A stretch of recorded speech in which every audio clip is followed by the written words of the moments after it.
فرق کا مطلب جدا کرنا، اور فارق جدا کرنے والا. بعض چیزیں مکس ہوتی ہیں.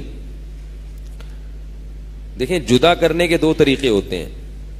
ایک چیز کالی پڑی ہوئی ہے اور ایک سفید پڑی ہوئی ہے. بلکہ آج ختم قرآن ہے تو لڈو کی مثال دیتا ہوں میں. مٹھائی لگائی ہے، ایک صاحب بہت پیچھے پڑے ہوئے تھے، مٹھائی کھلائیں گے. ہم نے کہا نہیں، مٹھائی پر کیا ہے، یہ تو چھچوری حرکت ہے نا، ختم قرآن پہ مٹھائی کھانا. اور جو بھی چھچوری حرکت ہے وہ ناجائز بھی ہونی چاہیے. لوگ مجھ سے پوچھتے ہیں کہ آپ مٹھائی پہ کیوں پابندی لگاتے ہو، اس کے ناجائز ہونے کی دلیل کیا ہے. تو جو کام چھچورا ہو، چھچورا پن جھلک رہا ہو، وہ خود بخود ناجائز بھی ہوگا. کیا خیال؟ تو چھچورا پن جو ہے نا، ختم قرآن ہے، ایک اللہ کی رحمت ہے، وہ مٹھائی کھا رہے ہیں بیٹھ کے. دعا مانگو بھائی، اس میں اللہ کی برکت مانگو. اور کھانا بھی ہے تو مٹھائی کم از کم نہ کھاؤ، کیونکہ مٹھائی جو ہے نا وہ مہنگی پڑتی ہے کھانے میں. جب ایک دفعہ مٹھائی کھاؤ گے مسجد کا ماحول خراب ہوگا. اعتکاف میں کتنے لوگ بیٹھے ہوئے ہیں، مٹھائی کھا کے وہ بیٹھ نہیں سکیں گے، پھر چلتے رہیں گے ہر وقت. اور باقی آپ خود سمجھدار ہیں. تو لیکن مثال دی جا سکتی ہے مٹھائی کی. اب گلاب جامن رکھا ہوا ہے اور رسگلہ رکھا ہوا ہے اور سب مکس ہیں. کوئی آپ سے کہتا ہے کہ اس میں گلاب جامن اور رسگلے میں فرق کر دو، گلاب جامن الگ کر دو اور رسگلہ الگ کر دو. کیونکہ کوئی دیہاتی آیا ہے، اس کو ڈاکٹر نے رسگلہ کھانے کی تو اجازت دی ہے، گلاب جامن پر پابندی لگائی ہے. اب اس بیچارے کو نہیں پتا کہ ان میں گلاب جامن کون سا ہے اور رسگلہ کون سا ہے. تو وہ آپ سے کہہ رہا ہے کہ فرق کر دیں تاکہ میں جو کھانے کی چیز ہے میرے لیے وہ کھا لوں اور جو پرہیز کی چیز ہے وہ. تو اس کا طریقہ کیا ہے؟ آپ کو پتا ہے کہ بھئی جو ذرا بلیک کلر کے ہیں وہ کیا ہیں؟ گلاب جامن. اٹھا کے آپ نے یوں کر دی. جو وائٹ وائٹ ہیں وہ آپ نے دوسری طرف کر دیا. اسی طرح جن کا سائز ذرا بڑا ہے، لمبے ہیں، وہ کیا ہیں؟ رسگلے. اور جو گول ہیں، بولنا پڑے گا آپ لوگوں کو، جو گول ہیں وہ کیا ہیں؟ گلاب جامن. تو سائز سے بھی فرق پتہ چل رہا ہے اور کلر سے بھی. یہاں جو فرق کرے گا نا، جو بیٹھ کر، اس کو ہم کہیں گے فارق. کیا کہیں گے؟ فارق، فرق کرنے والا. یہ ادھر کر دیا اور یہ ادھر کر دی. لیکن مسئلہ یہ ہوا کہ ایک مٹھائی کی دکان تھی، اس نے کہا کوئی یونیک قسم کے جو ہے نا پروڈکٹ مارکیٹ میں لاؤ. ہوتا ہے نا، نئی نئی چیزوں کا شوق ہوتا ہے. تو انہوں نے کیا کیا کہ رسگلے بنائے گول اور رنگ کر دیا اس پہ کالا. اور انہوں نے کہا ہم گلاب جامن سفید رکھیں گے اور سائز تھوڑا سا ان کا بڑا کر دیں گے. یا انہوں نے کہا کہ رسگلہ اور گلاب جامن دونوں کا سائز بھی ایک جیسا ہوگا، کلر بھی ایک جیسا ہوگا. ذائقے سے پتا چلے گا کہ یہ کیا ہے، رسگلہ کیا ہے اور گلاب جامن کیا ہے. آپ بھی کہہ رہے ہوں گے یار ختم قرآن پہ چلو مٹھائی نہیں کھلائی، مثال تو اتنی اچھی دے دی نا، آدھا منہ تو پانی سے بھر گیا ہوگا. تو اب مسئلہ ہو گیا خطرناک. اب آپ کیا کرو گے یار؟ پابندی ہے گلاب جامن پہ، رسگلہ کا حکم ہے. اب چکھنے کی اجازت نہیں ہے کیونکہ جھوٹا کر دیا تو وہ کھائے گا نہیں. اب ایک ایک کو یوں یوں کر کے اٹھا کے دیکھو گے، یوں یوں دبا دبا کے چیک کرو گے. اب کام ہو گیا مشکل. یا اور ایک آسان مثال دیتا ہوں کہ کچھ چاول تھے وہ مکس ہو گئے چنے کی دال میں. اب ان کو فرق کرنا مشکل ہے، تھوڑا سا مشکل ہے، لیکن پھر بھی ہو جائے گا کیونکہ پتا چلے گا یہ چاول ہے اور یہ کیا ہے، یہ چنے کی دال ہے. گھنٹہ لگے گا، 2 گھنٹہ لگے گا، ٹائم زیادہ لگے گا، مگر مشکل تو ہوگی مگر کام ہو جائے گا. لیکن ادھر مسئلہ یہ ہے کہ باسمتی چاول مکس ہو گئے ٹوٹا چاول میں، بلکہ باسمتی میں 100 روپے والے چاول مکس ہو گئے 200 روپے والے چاول میں. اب آپ کے لیے اچھی خاصی ٹینشن کا کام ہے اور کھانا بھی ضروری ہے. یا آپ کو تنخواہ سے چیز کی مل رہی ہے، الگ کرو، کتنی ٹینشن ہے. آپ نے کیا کیا؟ اول تو آپ سے غلطیاں بہت ہوں گی اس میں. کئی دانے 200 والے چلے جائیں گے 100 والے میں، اور کئی 100 والے چلے جائیں گے 200. کتنی بھی محنت کر لو گڑبڑ بہرحال ہوگی. ایسے موقع پہ کوئی بہت بڑا سائنسدان آئے یا کوئی چاولوں کا کوئی بہت بڑا ماہر ہو جو فوراً پتہ چلا لیتا ہو, اور وہ ایک ایک دانہ باسمتی کا 200 والے کا 100 والے سے الگ کر کے رکھ دے, بالکل ایسے کلیئر کر دے کہ آپ کو چیلنج کر کے دے کہ میں حلفیہ بیان دیتا ہوں کہ ایک دانہ ادھر کا ادھر نہیں ہے اور ادھر کا ادھر نہیں ہے, اگر یہ نکلا ایک دانہ بھی دائیں بائیں ہو گیا تو جو سزا چور کی وہ میری. تو ایسے شخص کو فارق نہیں کہیں گے, فرقان کہیں گے, دودھ کا دودھ پانی کا پانی کرنے والا, ایسے کلیئر کرنے والا کہ اس نے آپ کے لیے کوئی دوسرا آپشن چھوڑا ہی نہیں ہے. اس نے اتنا بڑا چیلنج کر دیا آپ کو, آپ کہو گے یار اب تو دوسری بات ہو ہی نہیں سکتی. وہ کہ یار ثابت کر کے دکھا دو, تم جو سزا دینا چاہو گے میں اس سزا کو قبول کروں گا. مسئلہ یہ ہے کہ یہ تو چاول کی بات ہے نا, چاول آٹے میں مکس ہو گیا, لڈو گلاب جامن میں مکس ہو گیا. اسی طرح دنیا میں سیدھا راستہ غلط راستے کے ساتھ مکس ہوا ہوا ہے, پتہ ہی نہیں چلتا صحیح کیا ہے اور غلط کیا. جتنے منہ اتنی باتیں, اتنے عقائد ہیں پوری دنیا کے انسانوں کو, اگر آپ ان پہ ریسرچ کریں نا پوری دنیا کے انسانوں پر, تو اتنے عقائد ہیں دنیا میں, اتنے نظریات ہیں, چھوٹی سے چھوٹی بات بڑی سے بڑی بات, ہر چیز میں اختلاف ہے. بلوغت کی عمر میں اختلاف ہے, امریکہ میں بلوغت کی عمر اور ہے, برطانیہ میں بلوغت کی عمر اور ہے, پاکستان میں الگ ہے, ہر ملک کا اپنا ہے. بلوغت میں سمجھدار کب ہوتا ہے؟ پاکستان کہتا ہے 18 سال میں سمجھدار ہوتا ہے بچہ, غالباً امریکہ میں ہے کہ 16 سال میں لائسنس مل جاتا ہے, نہیں بھی ہوگا تو کسی دوسرے ملک میں یہ ہوگا. ایک ایک چیز میں انسان کا کیا ہے؟ اختلاف ہے. اللہ ہے یا نہیں, اس میں کیا ہے؟ سارے انسانوں کی ایک رائے ہے. بھائی میں ٹی وی میں نہیں آ رہا, آپ کو بولنا پڑے گا, بتاؤ اس کائنات کو کوئی بنانے والا ہے یا خود سے بنی ہے؟ اس میں سب کا اتفاق ہے, بولو نا بھائی. اختلاف ہے بھائی. ایتھیسٹ کیا کہتے ہیں؟ خود بخود بنی ہے. اور جو دہریے نہیں ہیں, مذہب کو فالو کرتے ہیں, وہ کہتے ہیں نہیں کسی نے بنایا ہے. پھر جس نے بنایا ہے, ایک نے بنایا ہے, بہت سارے ہیں, اس کے ساتھ کوئی شریک بھی تھا. پھر جس نے بنایا ہے, عبادت صرف اسی کی جائے گی یا اس نے اختیارات دوسروں کو بھی دیے ہوئے ہیں؟ ہندو کہتے ہیں کہ دوسروں کو بھی دیے ہوئے ہیں اس نے, یہ بھگوان ہیں, یہ بہت سارے ہیں. عیسائی کہتے ہیں کہ حضرت عیسیٰ کو دیے ہوئے ہیں, اور بعض گرین والے کہتے ہیں کہ نبی صلی اللہ علیہ وسلم کو بھی دیے ہوئے. سارے گرین والے نہیں ہیں ایک جیسے, بعض کہتے ہیں. تو ایک اختلاف ہے انسانوں میں. پھر جو اللہ کے ساتھ دوسروں کو شریک کرتے ہیں اس کو بھی بھگوان مانتے ہیں, تو کس کو شریک کرنا ہے اس میں بھی انسانوں کا اختلاف. بعض کہتے ہیں سورج کی عبادت کرنی ہے کیونکہ سب سے زیادہ انسان سورج کا محتاج ہے, سورج بے نور ہو جائے تو آپ کی زندگی نہیں گزر سکتی. یہ تو گاڈ کا کنسپٹ ہے جس میں اتنے اختلافات ہو رہے ہیں, جو بڑا مسئلہ ہے دنیا کا, بہت بڑا ایشو ہے. اب بتاؤ ایک عام آدمی کہاں جائے؟ جو انسان مریخ سے دنیا پہ آئے نیا, وہ تو ہم ان اختلافات کے عادی ہو جاتے ہیں نا, تو کہتے چلو یار چلتا ہے.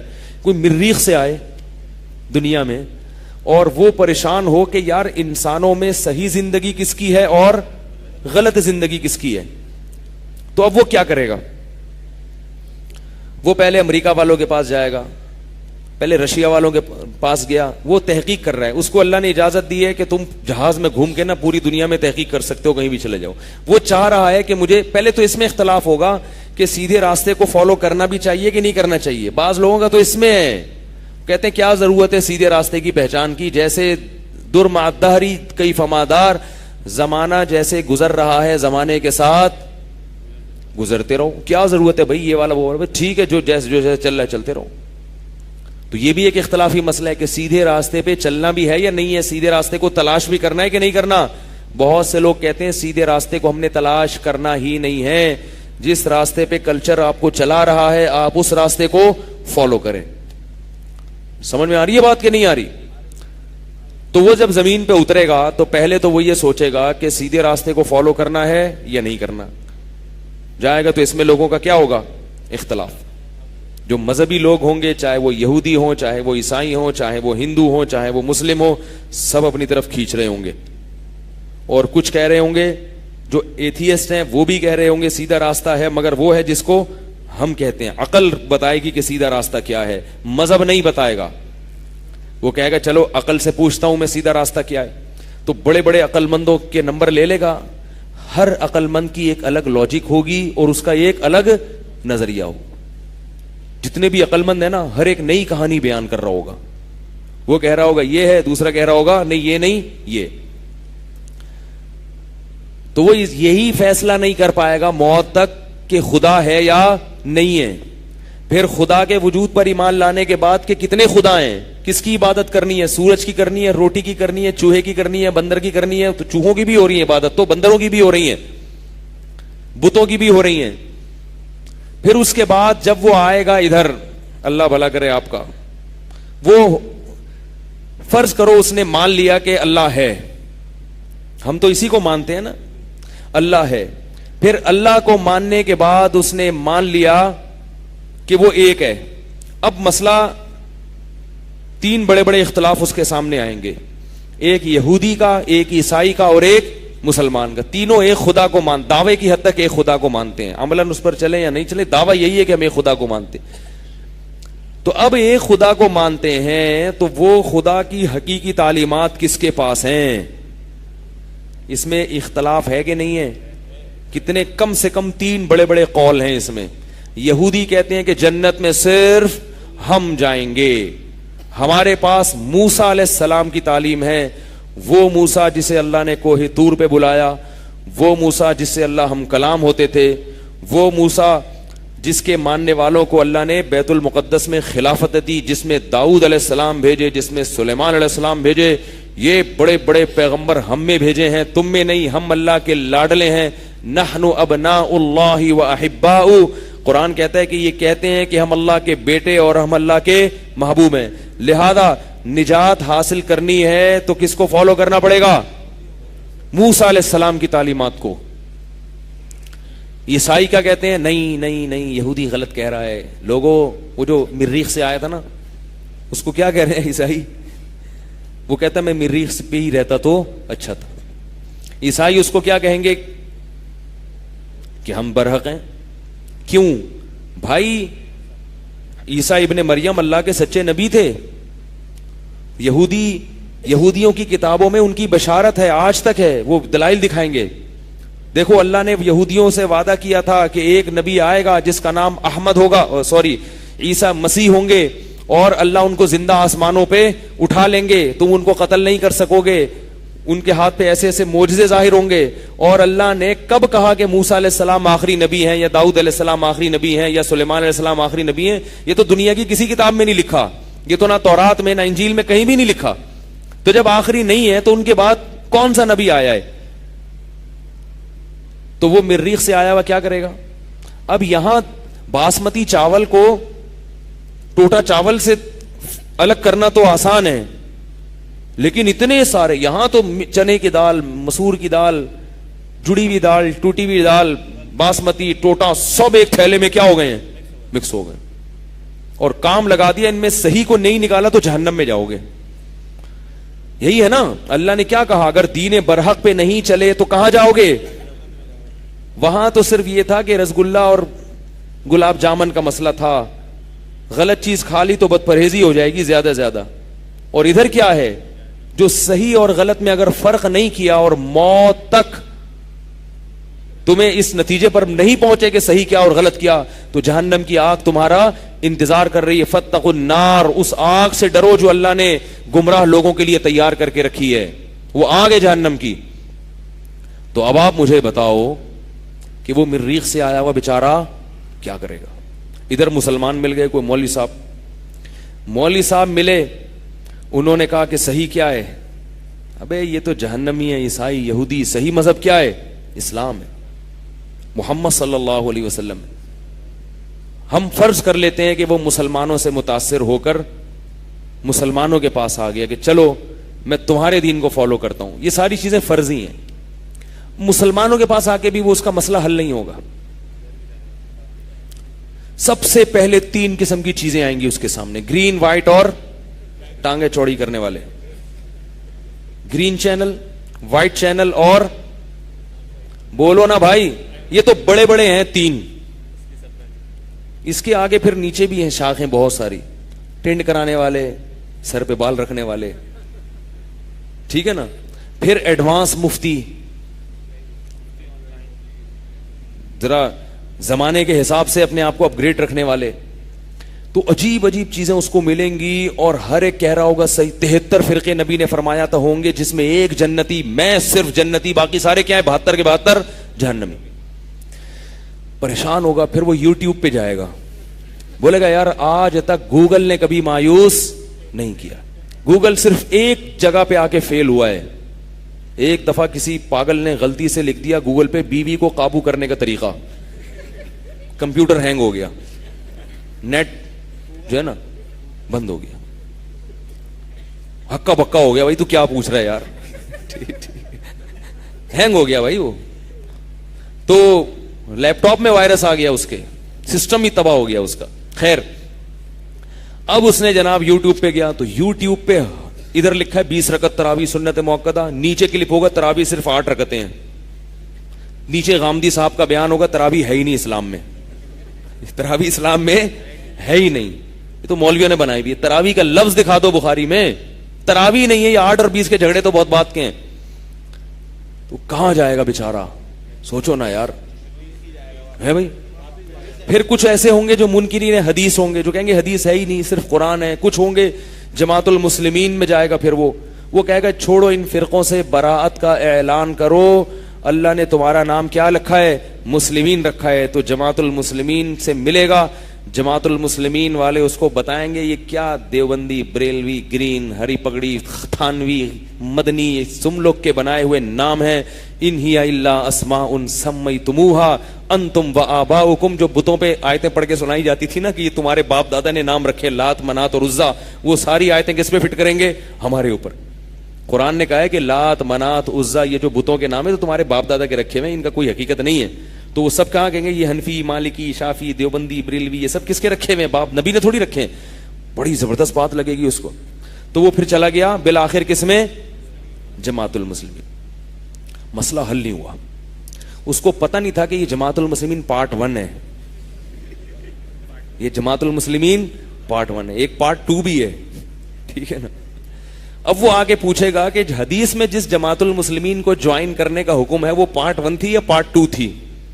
جماعت المسلمین والے قیامت تک اس کا جواب کسی حدیث کے حاشیے سے بھی نہیں, کیونکہ پارٹ 1 پارٹ 2 تو 1400 سال میں کبھی تھی نہیں, تو کسی شرح میں بھی اس کا ذکر نہیں ملتا. ورنہ بعض چیزیں ہمیں حدیث میں نہیں ملتی نا, تو شرح سے نکال کے لے آتے ہیں, تو اس کی شرح میں بھی نہیں ملے گا. تو وہ کہاں جائے گا, کہاں. ان سب باتوں کا اللہ نے کس میں جواب دے دیا, قرآن میں. تبارک الذی نزل الفرقان, پاک ہے وہ ذات جس نے الفرقان کو نازل کیا, جو حق اور باطل کو ایسے جدا کرتی ہے کہ دودھ کا دودھ اور پانی کا پانی کر کے رکھ دیتی, ایک دم کلیئر کر دے گی تمہارے نظریات کو. لیکن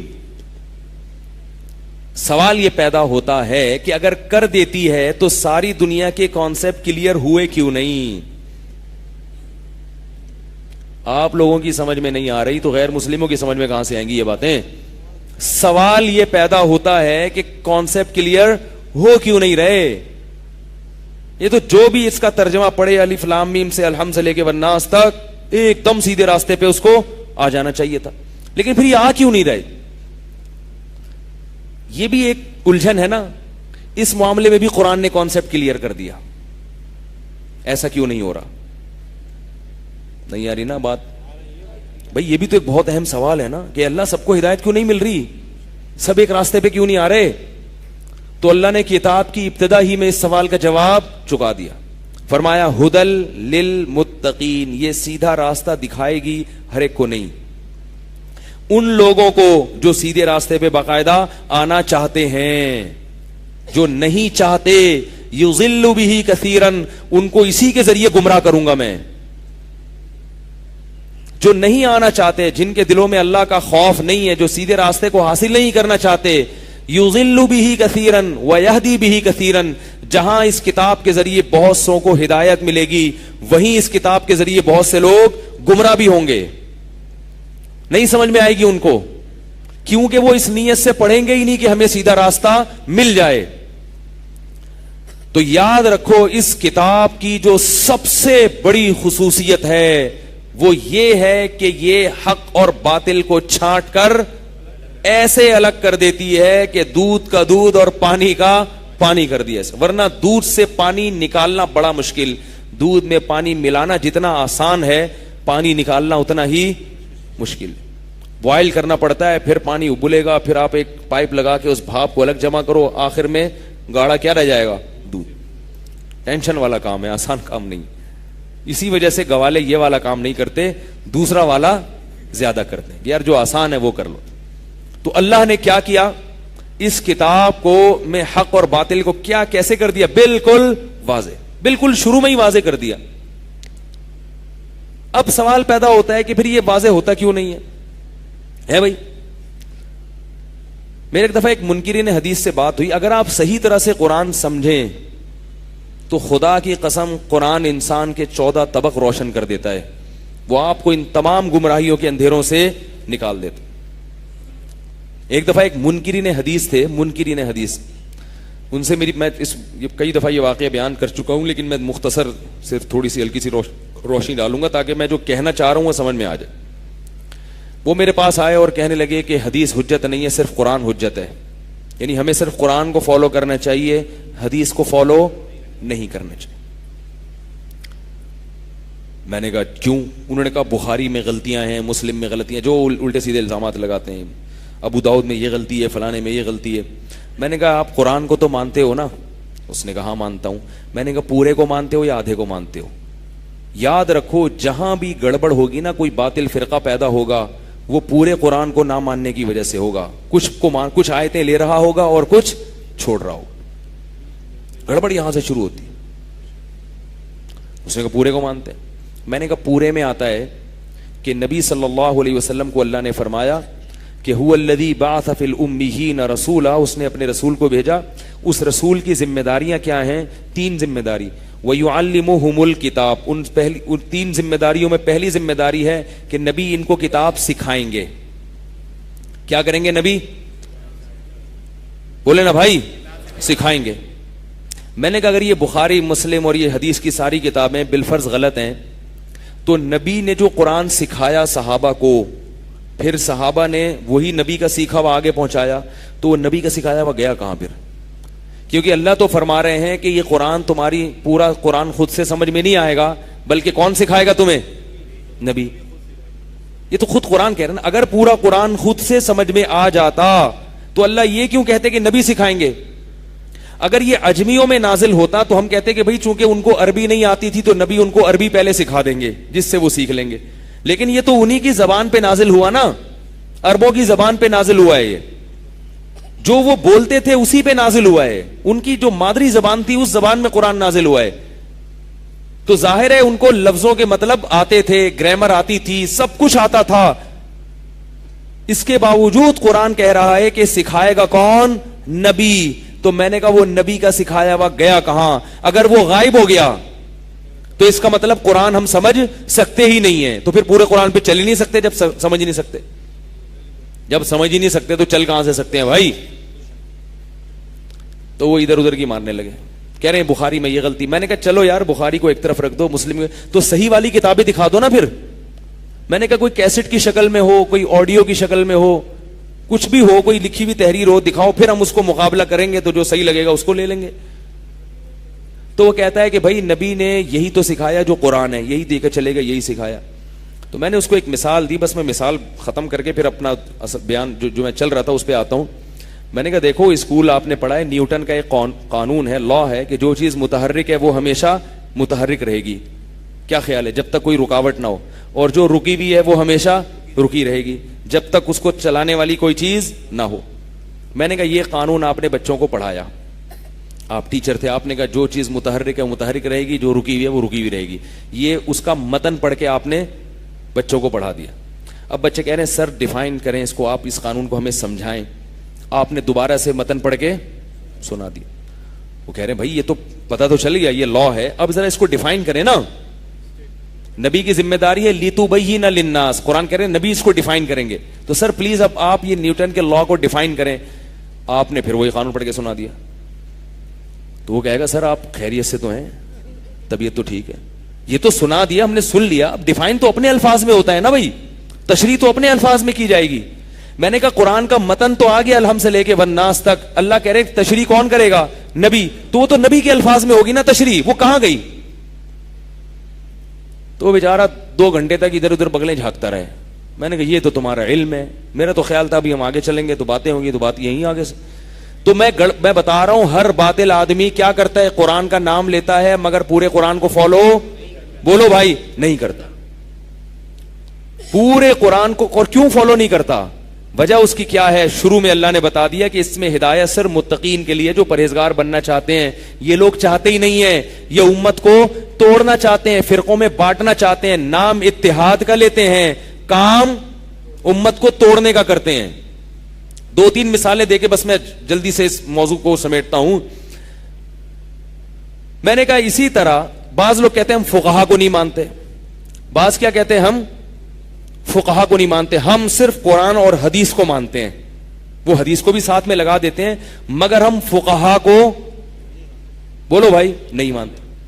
ان کے لیے وہ, اس کا مطلب وہ قرآن کو مانتے ہیں مگر آدھا, وہ قرآن کو مانتے ہیں مگر آدھا. کیونکہ قرآن مجید میں اللہ نے, اس میں چھوٹا سا مناظرہ سنا دوں اپنا, چھوٹا سا, زیادہ نہیں. ایک دفعہ ایک صاحب میرے پاس آئے, وہ اصل میں واقعہ سنانے سے فائدہ یہ ہوتا ہے کہ واقعے کے ضمن میں بات بالکل اچھی طرح دماغ میں اتر جاتی ہے. ایک دن ایک صاحب آئے, وہ بھی وہی تھے, پارٹ 1 والے تھے. وہ پارٹ 1 تھے نا جماعت المسلمین, پارٹ 1 پارٹ 2, تو میرے خیال ہے پارٹ 1 کے تھے, پتہ نہیں پارٹ 2 کے تھے. تو وہ مجھے کہنے لگے کہ تم لوگ جو فقہا کو مانتے ہو, فلاں نے ابو حنیفہ نے یہ کہا, تو امام شافعی نے یہ کہا, تو فلاں فقہا نے یہ کہا, یہ کیا ہوتا ہے؟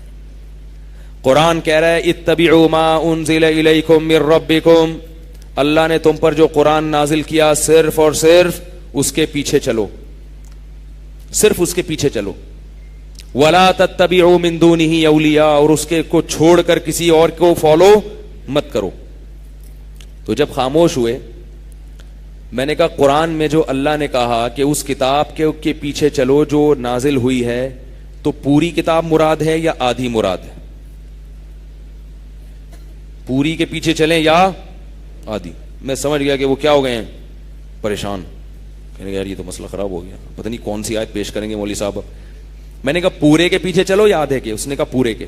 میں نے کہا پورے میں یہ بھی تو ہے وَاتَّبِعْ سَبِيلَ مَنْ أَنَابَ إِلَيَّ, اس شخص کے پیچھے چلو جو میرے راستے پر چل رہا ہے بھائی.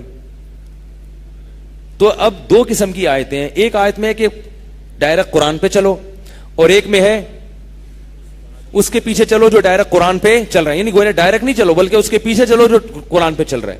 اب میں نے یہ کہا یہ ایک ہی 2 مختلف قسم کے حکم ایک ہی آدمی کو نہیں دیے جا سکتے کہ ڈائریکٹ بھی چلو اور کسی کو واسطہ بنا کے بھی چلو. یہ تو ایسا ہی ہو گیا, آپ سوراب گوٹ پہ کھڑے ہیں, آپ کو حیدرآباد کا راستہ معلوم نہیں, آپ کے پاس کار ہے, آپ حیدرآباد جانا چاہتے ہیں, آپ کسی پوچھ رہے ہیں میری منزل حیدرآباد ہے تو میں کیا کروں؟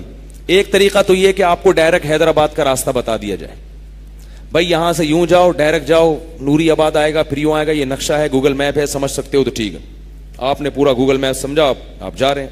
اور ایک طریقہ یہ کہ یار آپ گاؤں کے دیہاتی ہو, آپ کو گوگل میپ کا نہیں پتا, ٹھیک ہے نا, آپ کو کچھ بھی نہیں پتا گوگل میپ کے نوری آباد کدھر ہے, تو پھر آسان یہ کہ بھائی اس کو آتا ہے, یہ جو ٹرک جا رہا ہے نا حیدرآباد, اس کے پیچھے پیچھے چلو, یہ وہیں جا رہا ہے. اعتماد دلا دیا کہ یہ کہاں جا رہا ہے, یہ ادھر ہی جا رہا ہے, لہذا اس کے پیچھے پیچھے چلو. اب آپ جب اس کے پیچھے پیچھے جا رہے ہیں تو وہ آپ کو بلا کے کہتا ہے نہیں ڈائریکٹ جاؤ, کہتا ہے ڈائریکٹ جاؤں, اچھا میں ڈائریکٹ, نہیں ڈائریکٹ نہیں جاؤ, اس کے پیچھے چلو. تو کہتا ہے بھائی یا تو ڈائریکٹ جاؤں گا یا پیچھے چلوں گا. آپ کہتے نہیں دونوں حکم کو ایک ہی وقت میں فالو کرو, ڈائریکٹ بھی جاؤ اور اس کو فالو بھی کرو. وہ کہے گا یہ کیا درد سر ہے بھائی. تو یہ 2 متضاد حکم ہیں کہ قرآن کو ڈائریکٹ بھی فالو کرو اور کسی کے پیچھے بھی چلو.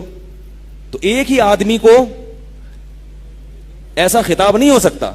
تو میں نے کہا کہ یہ الگ الگ کیٹیگری کے لوگ ہیں نا, ان کو خطاب ہے. جس کو پورا قرآن آتا ہے وہ ڈائریکٹ قرآن پہ چلے گا, اور جس کو پورا نہیں آتا, جیسے کہ آپ کو نہیں آتا, ان سے میں نے کہا یہ والی آیت نہیں آتی تھی آپ کو, وہ والی آتی تھی نا. جب آپ لوگ کی نہیں آ رہا تو پارٹ 1 کی سمجھ میں کہاں سے آئے گا. تو میں نے کہا کہ جس کو پورا قرآن آتا ہے تو وہ ڈائریکٹ چلے گا, جس کو پورا نہیں آتا تو وہ اس کے پیچھے چلے گا جس کو پورا آتا ہے. آتا نہ ہو اور دعویٰ یہ کرنا کہ مجھے پورا آتا ہے اور لوگوں کو اپنے پیچھے چلا دینا, اس سے کیا پیدا ہوگی؟ گمراہی. تو آپ پورا قرآن لوگوں کو نہیں بتا رہے, آدھا آدھا بتا رہے ہیں, آدھا آدھا بتا رہے ہیں. پھر ہوا کیا, وہ ایک الگ کہانی ہے.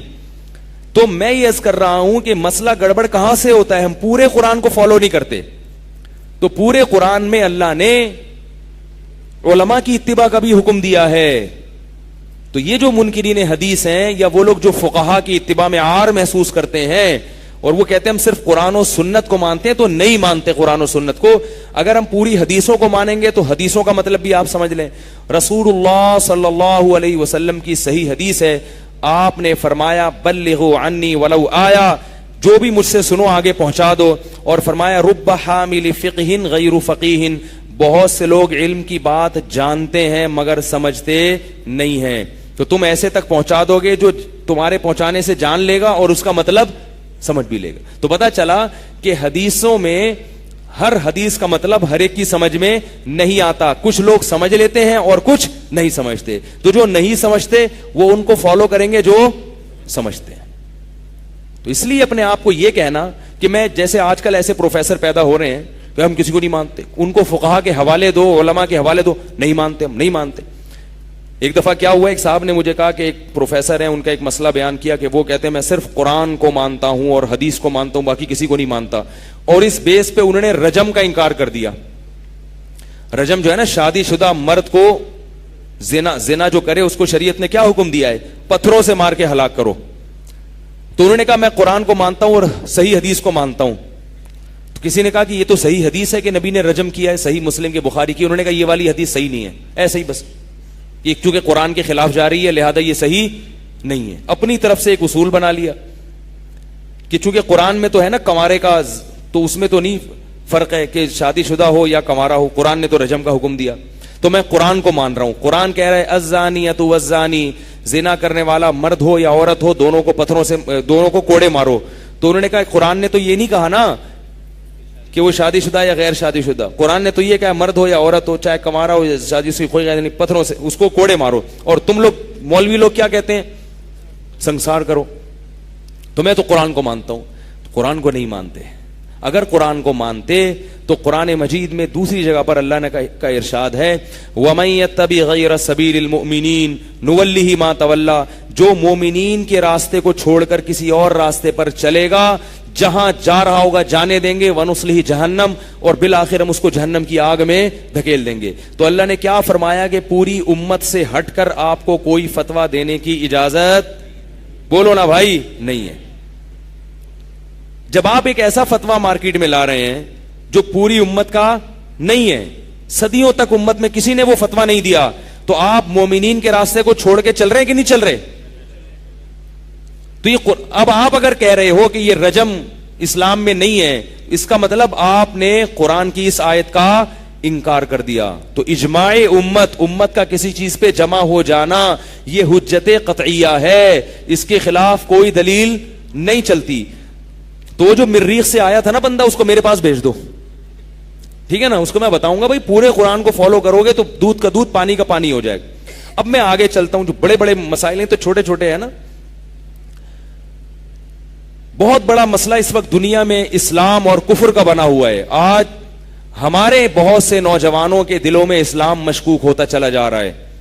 وہ جب دنیا کی رنگ رلیاں دیکھتے ہیں, دنیا کی رونق دیکھتے ہیں اور دیکھتے ہیں کہ کافروں کو ترقی مل رہی ہے اور کافروں کے پاس دنیا کی سب چیزیں موجود ہیں, تو وہ احساس کمتری کا شکار ہوتے ہیں. وہ کہتے ہیں اگر یہ اسلام برحق مذہب ہوتا تو دنیا کی یہ قومیں کیوں ترقی کرتی ہیں اور مسلمان اس کی پستی کا شکار کیوں ہوتے. اللہ نے اس کا بھی قرآن مجید میں جواب دیا ہے. ایمان کا مسئلہ بنا ہوا ہے آج لوگوں کے. دیکھو ایک بات کان کھول کے سن لو. ایک دفعہ ایک بندہ آیا میرے پاس, واقعات میں اس لیے سناتا ہوں, میں نے بتایا کہ وہ واقعات سے جو بات سمجھ میں آتی ہے. ایک صاحب میرے پاس آئے, کہنے لگے کہ مجھے اسلام کے بارے میں شکوک و شبہات ہیں. یہ خوب اچھی طرح سمجھیں, یہ جو جو میری بحث ہوئی نا 1-1.5 مہینے پہلے کی بات ہے, کہنے لگا مجھے اسلام کے بارے میں بولو نا شکوک و شبہات, جس کی وجہ سے نہ میں عبادت کر پا رہا ہوں, نہ میں کچھ بھی نہیں میرے سے ہو رہا, مجھے تو کانسیپٹ ہی کلیئر نہیں ہو رہا, بہت ساری چیزوں کے اشکالات ہیں جو مجھے جواب نہیں مل رہے. میں نے کہا اچھا میں آپ کی ایک اشکال کا بعد میں جواب دوں گا, لیکن پہلے یہ بتاؤ کہ اسلام چھوڑ کے کس کو فالو کرنا چاہتے ہو, اور جس کو فالو کرنا چاہتے ہو کیا اس پہ اشکالات نہیں ہیں؟ ہے بھائی, ایک آدمی تھا ہمارے بچپن میں, اس کو اسلام پر یہ اشکال ہوا کہ مسلمانوں میں لڑائیاں بہت ہوئی ہیں آپس میں, تلواریں چلی ہیں, گردنیں کٹی ہیں, حضرت علی کو بھی شہید کیا گیا, کربلا میں حضرت حسین کو شہید کیا گیا, اور یہ اسلام کی تاریخ تو اس سے بھری ہوئی ہے, لہذا اسلام چھوڑ کے نقل کفر نباشت معاذ اللہ عیسائی ہو گیا. کیا بن گیا؟ عیسائی. کسی عیسائی نے اس کو ورغلایا تھا, یہ ورغلایا تھا کہ یار یہ اسلام میں تو اتنی لڑائیاں ہیں, عیسائی تو امن اور شانتی کا مذہب ہے, عیسائیت میں تو محبت ہے, محبت, اور ہر جگہ محبت, کو ایک تھپڑ مارے دوسرا اس کے آگے کر دو. اس کی شراب میں اگر کسی نے لکھا ہو تو ایک مکہ مارے تو دوسرا مکہ بھی کھا لو. پھر شروحات بھی تو ہوتی ہیں نا, یہ تو متن ہے نا, آگے اس کی تشریحات ہے. تو عیسائیت میں اتنی محبت, اور وہ عیسائی بن گیا. تو میں اس سے ملا تو نہیں, لیکن جو بندہ درمیان میں تھا, میں نے اس سے کہا کہ اس سے جا کے کہنا تمہیں اسلام پر یہ اشکال ہو رہا ہے کہ اس میں تلواریں چلی ہیں, مسلمانوں نے آپس میں ایک دوسرے کو بڑا قتل کیا, اور یہ ہوا اور وہ ہوا, اور اس بیس پر تم نے کون سا مذہب قبول کیا؟ عیسائی. اور عیسائی کی جو بنیاد ہے, ان کا جو کلمہ ہے, وہی عقل تسلیم نہیں کرتی کہ خدا ایک بھی ہے اور خدا 3 بھی ہیں. یہاں سے ہمارا کلمہ تو فوراً سمجھ میں آئے گا نا, آگے ہمارے اعمال گڑبڑ ہیں, اعمال گڑبڑ ہے, کوئی اس کی ٹانگیں کھینچ رہا ہے, کوئی اس کی ٹانگیں. مذہب تو غلط نہیں ہے نا, مذہب کو فالو کرنے والوں میں صحیح بھی ہیں اور غلط بھی ہیں. میں نے کہا وہ تو مذہب کی بنیاد کہاں سے شروع ہو رہی ہے؟ خدا ایک بھی ہے اور خدا 3 بھی ہیں. اس کا جواب پتہ ہے عیسائی کیا دیتے ہیں؟ عیسائی اس کا جواب یہ دیتے ہیں کہ کچھ باتیں ایسی ہوتی ہیں جو عقل سے بالاتر ہوتی ہیں, جو سمجھ میں نہیں آتی. جیسے قبر کا عذاب, وہ بھی مانتے ہیں قبر کے عذاب. قبر کا عذاب سمجھ میں آتا ہے؟ ہاں ہوں کریں گے نا تو پھر میں آگے چلوں گا بھائی. عقل تو نہیں مانتی نا, قبر میں بندہ مٹی ہو گیا, ہم کہہ رہے ہیں پھر بھی عذاب ہو رہا ہے, ثواب ہو رہا ہے. تو وہ کہنے لگے عیسائی کہ بہت سی باتیں ایسی ہیں جو عقل مذہب نے بتا دی تو مان لو, اگرچہ عقل میں نہیں آتی. تو اسی طرح ہم نے جو کہہ دیا کہ اللہ 3 بھی ہیں, اللہ تعالیٰ, حضرت مریم, حضرت عیسیٰ 3 بھی ہیں لیکن ایک بھی ہے, تو یہ بات عقل میں نہیں آتی, مگر مذہب نے کہی ہے تو اس کو تسلیم کر لو. سمجھ آ رہی ہے بات؟ اس کا جواب یہ ہے کہ ایک ہوتا ہے عقل سے بالاتر ہونا کسی چیز کا, اور ایک ہوتا ہے عقل کے خلاف ہونا. عقل سے بالاتر کیا وہاں تک آپ کی عقل پہنچ نہیں پا رہی. اس کی مثال ایسے ہے جیسے آپ کسی کو کہیں 325 کو 448 سے ضرب دیا جائے تو 2348 جواب آتا ہے, اور کیلکولیٹر بھی نہیں آپ کے پاس. اب آپ کہو گے یار اتنی کیلکولیشن تو میں نہیں جانتا, میں تو 2 اور 2 4 جانتا ہوں, تو میری عقل میں نہیں آ رہی یہ چیز. لیکن کہنے والا چونکہ سچا ہے تو مان لیتا ہوں میں. کیا خیال ہے بھائی؟ کہنے والا سچا ہے تو مان لیتا ہوں, اور اگر کہنے والا سچا نہیں ہے, اعتماد نہیں ہے, تو بھائی مجھے کیا پتا یار, میں ان چیزوں سے واقف نہیں ہوں. لیکن اگر کوئی یہ کہے کہ 2 اور 2 5 ہوتے ہیں, اب آپ کو کہنے والا چونکہ بہت ہی سچا ہے, بات عقل میں آ تو نہیں رہی ہے لیکن پھر بھی مان لیتا ہوں, تو یہ آپ کے پاگل ہونے کی دلیل ہوگی. کوئی کتنا ہی سچا ہو, جو بھی 2 اور 2 کو 5 کہے گا, یا تو خواب میں کہے گا, یا پی کے کہے گا, یا وہ آپ کو الو بنا رہا ہے, یا جان کر جھوٹ بول رہا ہے, کوئی نہ کوئی بات ہے. 2 اور 2 کبھی بھی 5 نہیں ہو سکتے. تو اللہ نے ہمیں بتایا کہ قبر کا عذاب ہے, یہ عقل سے بالاتر ہے, کیونکہ ہم نے مر کے دیکھا نہیں, ہم تو اس دنیا کو جانتے ہیں. اللہ نے بتایا جنت ہے, ہماری عقل سے بالاتر ہے, ہم نے دیکھی نہیں ہے جنت, اللہ نے کہہ دی, سچے نے کہہ دی, ہم نے مان لیا. لیکن 3 ایک نہیں ہو سکتا اور 1 3 نہیں ہو سکتا. یہ عقل سے بالاتر نہیں ہے, یہ عقل کے خلاف ہے. دن کو رات کہنا, رات کو دن کہنا, یہ عقل سے بالاتر نہیں ہے, یہ عقل کے خلاف ہے. تو جو اسلام کے علاوہ دنیا میں دیگر مذاہب ہیں, اگر آپ ان کی تحقیق کرو تو وہ عقل سے بالاتر باتیں نہیں کرتے, بلکہ وہ عقل کے خلاف باتیں کرتے ہیں. الحم سے لے کے والناس تک قرآن میں اور محمد صلی اللہ علیہ وسلم کی حدیثوں میں کوئی ایک بات بھی عقل کے خلاف آج تک کوئی ثابت نہیں کر سکا ہے. کوئی ایک دعویٰ ایسا کیا ہو مذہب نے جو عقل کے خلاف جا رہا ہو, جس کو انسان کہتا ہو یہ تو ہو ہی نہیں سکتا. نام ایسا ہو نہیں سکتا, کوئی ایسا دعویٰ کیا نہیں ہے. ایک دفعہ کسی نے اعتراض کیا تھا کہ قرآن میں آتا ہے للشمس ينبغي لها ان تدرك القمر ولا الليل السابق النهار كل في فلك يسبحون. فرمایا کہ سورج اور چاند آپس میں ٹکراتے نہیں ہیں اور نہ دن رات سے پہلے آتی ہے, اور ہر ایک دائرے میں تیر رہا ہے. ہر ایک دائرے میں چاند بھی اور سورج بھی تیر رہا ہے. سائنسدانوں نے ایک زمانے میں ریسرچ کی تو بتایا کہ زمین گھوم رہی ہے, سورج نہیں گھوم رہا. تو اس آیت پر اعتراض ہوا کہ ہم نے خوردبینوں سے, دوربینوں سے مشاہدے کر کے دیکھ لیے, پتا چلا کہ سورج نہیں گھوم رہا, گھومتی کون ہے؟ زمین. ایک حد وقت تک یہ نظریہ چلا ہے, اس کے بعد پھر اعتراف کیا کہ نہیں, سورج بھی چل رہا ہے, سورج بھی زمین کو لے کے کیا کر رہا ہے؟ چل رہا ہے. تو ایک آیت بھی قرآن مجید کی ایسی نہیں ہے جو عقل کے خلاف جا رہی ہو. تو جتنے لوگ جن کو اسلام پر شکوک و شبہات ہوتے ہیں, ان سے پوچھو کہ پھر کرنا کیا ہے تم نے, تو جس مذہب کو فالو کر رہے ہوتے ہیں نا, اس پر اس سے زیادہ اشکالات ہو رہے ہوتے ہیں. ایک دفعہ ایک رافضی آیا میرے پاس, ایک بندہ آیا رافضی کے پاس, شیعہ کے پاس سے آیا. مجھے کہنے لگا کہ شیعہ لوگوں نے اعتراض کیا کہ حضرت فاطمہ کو وہ نہیں ملا تھا, وہ باب فتق میں سے وراثت نہیں ملی تھی, اور وہ معاذ اللہ نقل کفر صحابہ کھا گئے تھے, اور اس طرح کے دو چار جو ان کے مسائل ہیں جو یہ اکثر بتاتے ہیں وہ تھے. تو میرے پاس لڑکا آیا, میں نے کہا کہ دیکھو ان تمام باتوں کے جوابات میرے پاس موجود ہیں, لیکن میں جواب دوں گا, تم جب جاؤ گے تو وہ اس جواب کا کوئی اور جواب اٹھا لیں گے, پھر میں اس کا جواب دوں گا, پھر میں نے کہا دو چار تمہارے جیسے اور آ گئے تو پھر اور یہ معاملہ کیا ہو جائے گا, بڑھے گا, پھر تو میں سارا دن یہی کرتا رہوں گا. تو میں نے کہا ایک آسان حل بتا دیتا ہوں. میں نے کہا آپ اس سے پوچھو کہ اگر مجھے اس اشکال کا جواب نہیں دیا سنی علماء نے, تو ٹھیک ہے, میں سنی مذہب چھوڑنے کے لیے تیار ہوں اور تمہارا مسلک قبول کرنے کے لیے تیار ہوں, لیکن تمہارے مسلک پر بھی مجھے کچھ اشکالات ہیں. اگر اس مسلک پر سنیوں پہ 2 ہیں تو تمہارے مسلک پر 2000 ہیں. تو پہلے ان 2000 کا جواب مجھے مل جائے تو میں سنی مذہب چھوڑ دوں گا, ورنہ نہ ادھر کا رہوں گا نہ ادھر کا رہوں گا. کیا خیال ہے بھائی؟ میں درمیان میں لڑے جاؤں گا. ایک ایسا فرقہ آئے گا جو نہ سنی ہے نہ شیعہ ہے. لوگ کہیں گے کیا ہے بھائی تو؟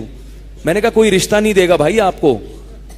رشتے میں لوگ پوچھتے ہیں سنی ہو شیعہ ہو, آپ کہیں گے میں بیچ کا ہوں. بیچ کا تو بڑا خطرناک ہوتا ہے. تو میں نے کہا حضرت فاطمہ کو وراثت نہیں ملی معاذ اللہ, یا یہ ہوا وہ ہوا, 4-6 اشکالات ہیں. تو یہ تھوڑی دیر کے لیے فرض کر لو کہ صحیح ہیں, لیکن ہمیں آپ کے مسلک پر کتنے اشکالات ہیں؟ 4000 ہیں. اگر ادھر 4 ہے تو یہاں 4000.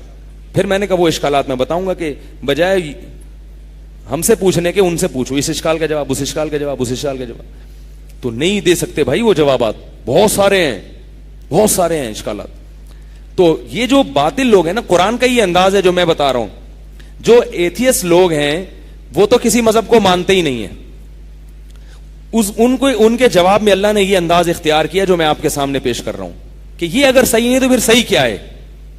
سمجھ میں آ رہی ہے نا بات؟ مثال کے طور پر ایک آدمی آپ کے پاس آئے, آپ کسی ڈاکٹر سے علاج کرا رہے ہیں, اور کوئی بندہ آ کے کہے یار اس ڈاکٹر سے علاج مت کراؤ.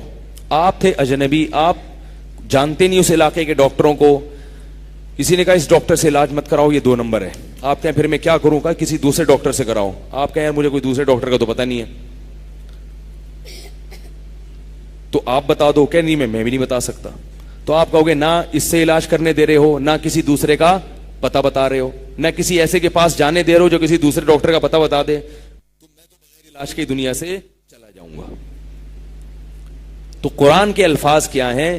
قل فاتوا بکتاب من عند اللہ هو اہدی منہما اتبعہ, کہ تم لوگ اگر کہتے ہو کہ اللہ نے آسمان سے کتابیں نہیں اتاری, تورات بھی برحق نہیں, قرآن بھی برحق نہیں, تو بتاؤ پھر ان دونوں کے علاوہ کون سی ایسی کتاب ہے جو تمہیں سیدھا راستہ بتائے, یہ بتائے کہ یہ حلال ہے, یہ حرام ہے, یہ پاک ہے, یہ ناپاک ہے, ان کاموں کے کرنے سے اللہ خوش ہوتا ہے, ان کاموں کے کرنے سے اللہ ناراض ہوتا ہے. یہ چیزیں تو آسمانی کتابوں کے علاوہ کوئی کتابیں بتاتی نہیں ہیں. جو لوگ مذہب کو نہیں مانتے, جو اللہ کو نہیں مانتے, مذہب کو نہیں مانتے, ان کے پاس صحیح اور غلط کی کوئی ڈیفینیشن ہے ہی نہیں.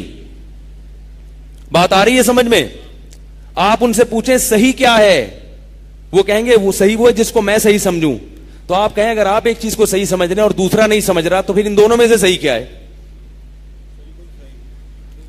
دیکھو مسلمان سے جب پوچھا جائے گا نا، مجھ سے آپ نے آگے پوچھا کہ صحیح کیا ہے، میں نے بتایا کہ بھئی یہ صحیح ہے، دوسرے نے کہا کہ یہ صحیح نہیں ہے، وہ بھی کلمہ گو ہے، تو ہم اب فیصلہ کس سے کر سکتے ہیں؟ قرآن سے. قرآن سے فیصلہ کر سکتے ہیں. قرآن بتا دے گا کہ یہ صحیح ہے اور یہ غلط ہے. غیر مسلم کے پاس کیا چیز ہے بھائی جس سے وہ پتا چل جائے کہ صحیح کیا ہے غلط کیا ہے؟ غیر مسلموں کو یہ اب تک نہیں پتا کہ کھانا کیا ہے اور کون سی چیزیں ایسی ہیں جو انسان کے کھانے کی نہیں ہے. گورے کہتے ہیں کہ آپ سور کھا سکتے ہیں، کتے نہیں کھا سکتے. ان کے باقاعدہ ان پہ بیانات ہیں کہ کتے، چائنیز پہ ہنستے ہیں، وہ کہتے ہیں وہ کھانے کی چیزیں کتے کھا رہے ہیں یار، بلی کھا. میں نے ایک ڈاکومنٹری دیکھی ہے، انگریزوں نے بنائی ہے، چائنیز پر اعتراض کیا ہے کہ اتنا پیارا جانور، ایسے دم ہلانے والا، اتنی محبت کرنے والا، اسے یہ کاٹ کے کھا جاتے ہیں. یہ کوئی انسان ہے؟ اور چائنیز کیا کہتے ہیں کہ بھائی کیوں بھائی، سور نے تمہارا کیا بگاڑا ہے جو تم اس کو کھاتے ہو؟ گائے نے تمہارا کیا بگاڑا ہے؟ وہ بھی تو دودھ دیتی ہے، بھینس ہے دودھ دیتی ہے، کاٹ کے کھا جاتے ہو. لہذا وہ کیا کرتے ہیں؟ کتا بھی کھا جاتے ہیں، وہ چھپکلی بھی کھا جاتے ہیں، وہ سانپ بھی کھا جاتے ہیں، وہ مینڈک بھی کھا جاتے ہیں. ایک انگریز نے چائنیز سے پوچھا کہ تم کیا کھاتے ہو؟ اس نے کہا زمین پہ اڑنے والی جتنی چیزیں، ہیلی کاپٹر اور جہاز کے علاوہ سب چیزیں کھا لیتے ہیں ہم. اور زمین پہ چلنے والی جتنی بھی چیزیں ہیں اس میں ٹرین اور گاڑی کے علاوہ سب کچھ کھا جاتے ہیں. تو انگریز کو اللہ کرے میں جلدی جلدی اپنی بات کو سمجھا سکوں آپ کو.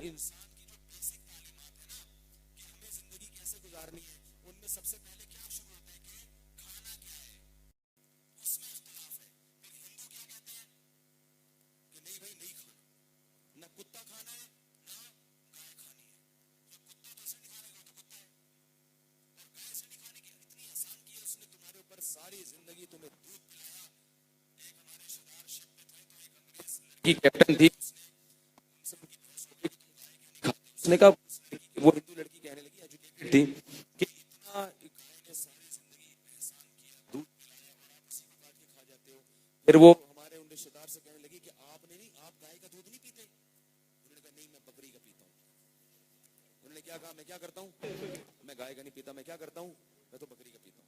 وہ بیچاری اب جو بکری کا پیتا وہ تو کاٹ سکتا ہے نا، حالانکہ وہ پیتے نہیں تھے بکری کا، پیتے وہ بھی گائے کا یا بھینس کا ہی پیتے تھے. کتنا اختلاف ہے. آپ یہ کیسے فیصلہ کرو گے کہ کس کا دودھ پینا ہے کس کا نہیں پینا؟ اس میں ہر ایک کی رائے دوسرے سے مختلف ہے. یہ تو بیسک چیز ہے کھانے کی.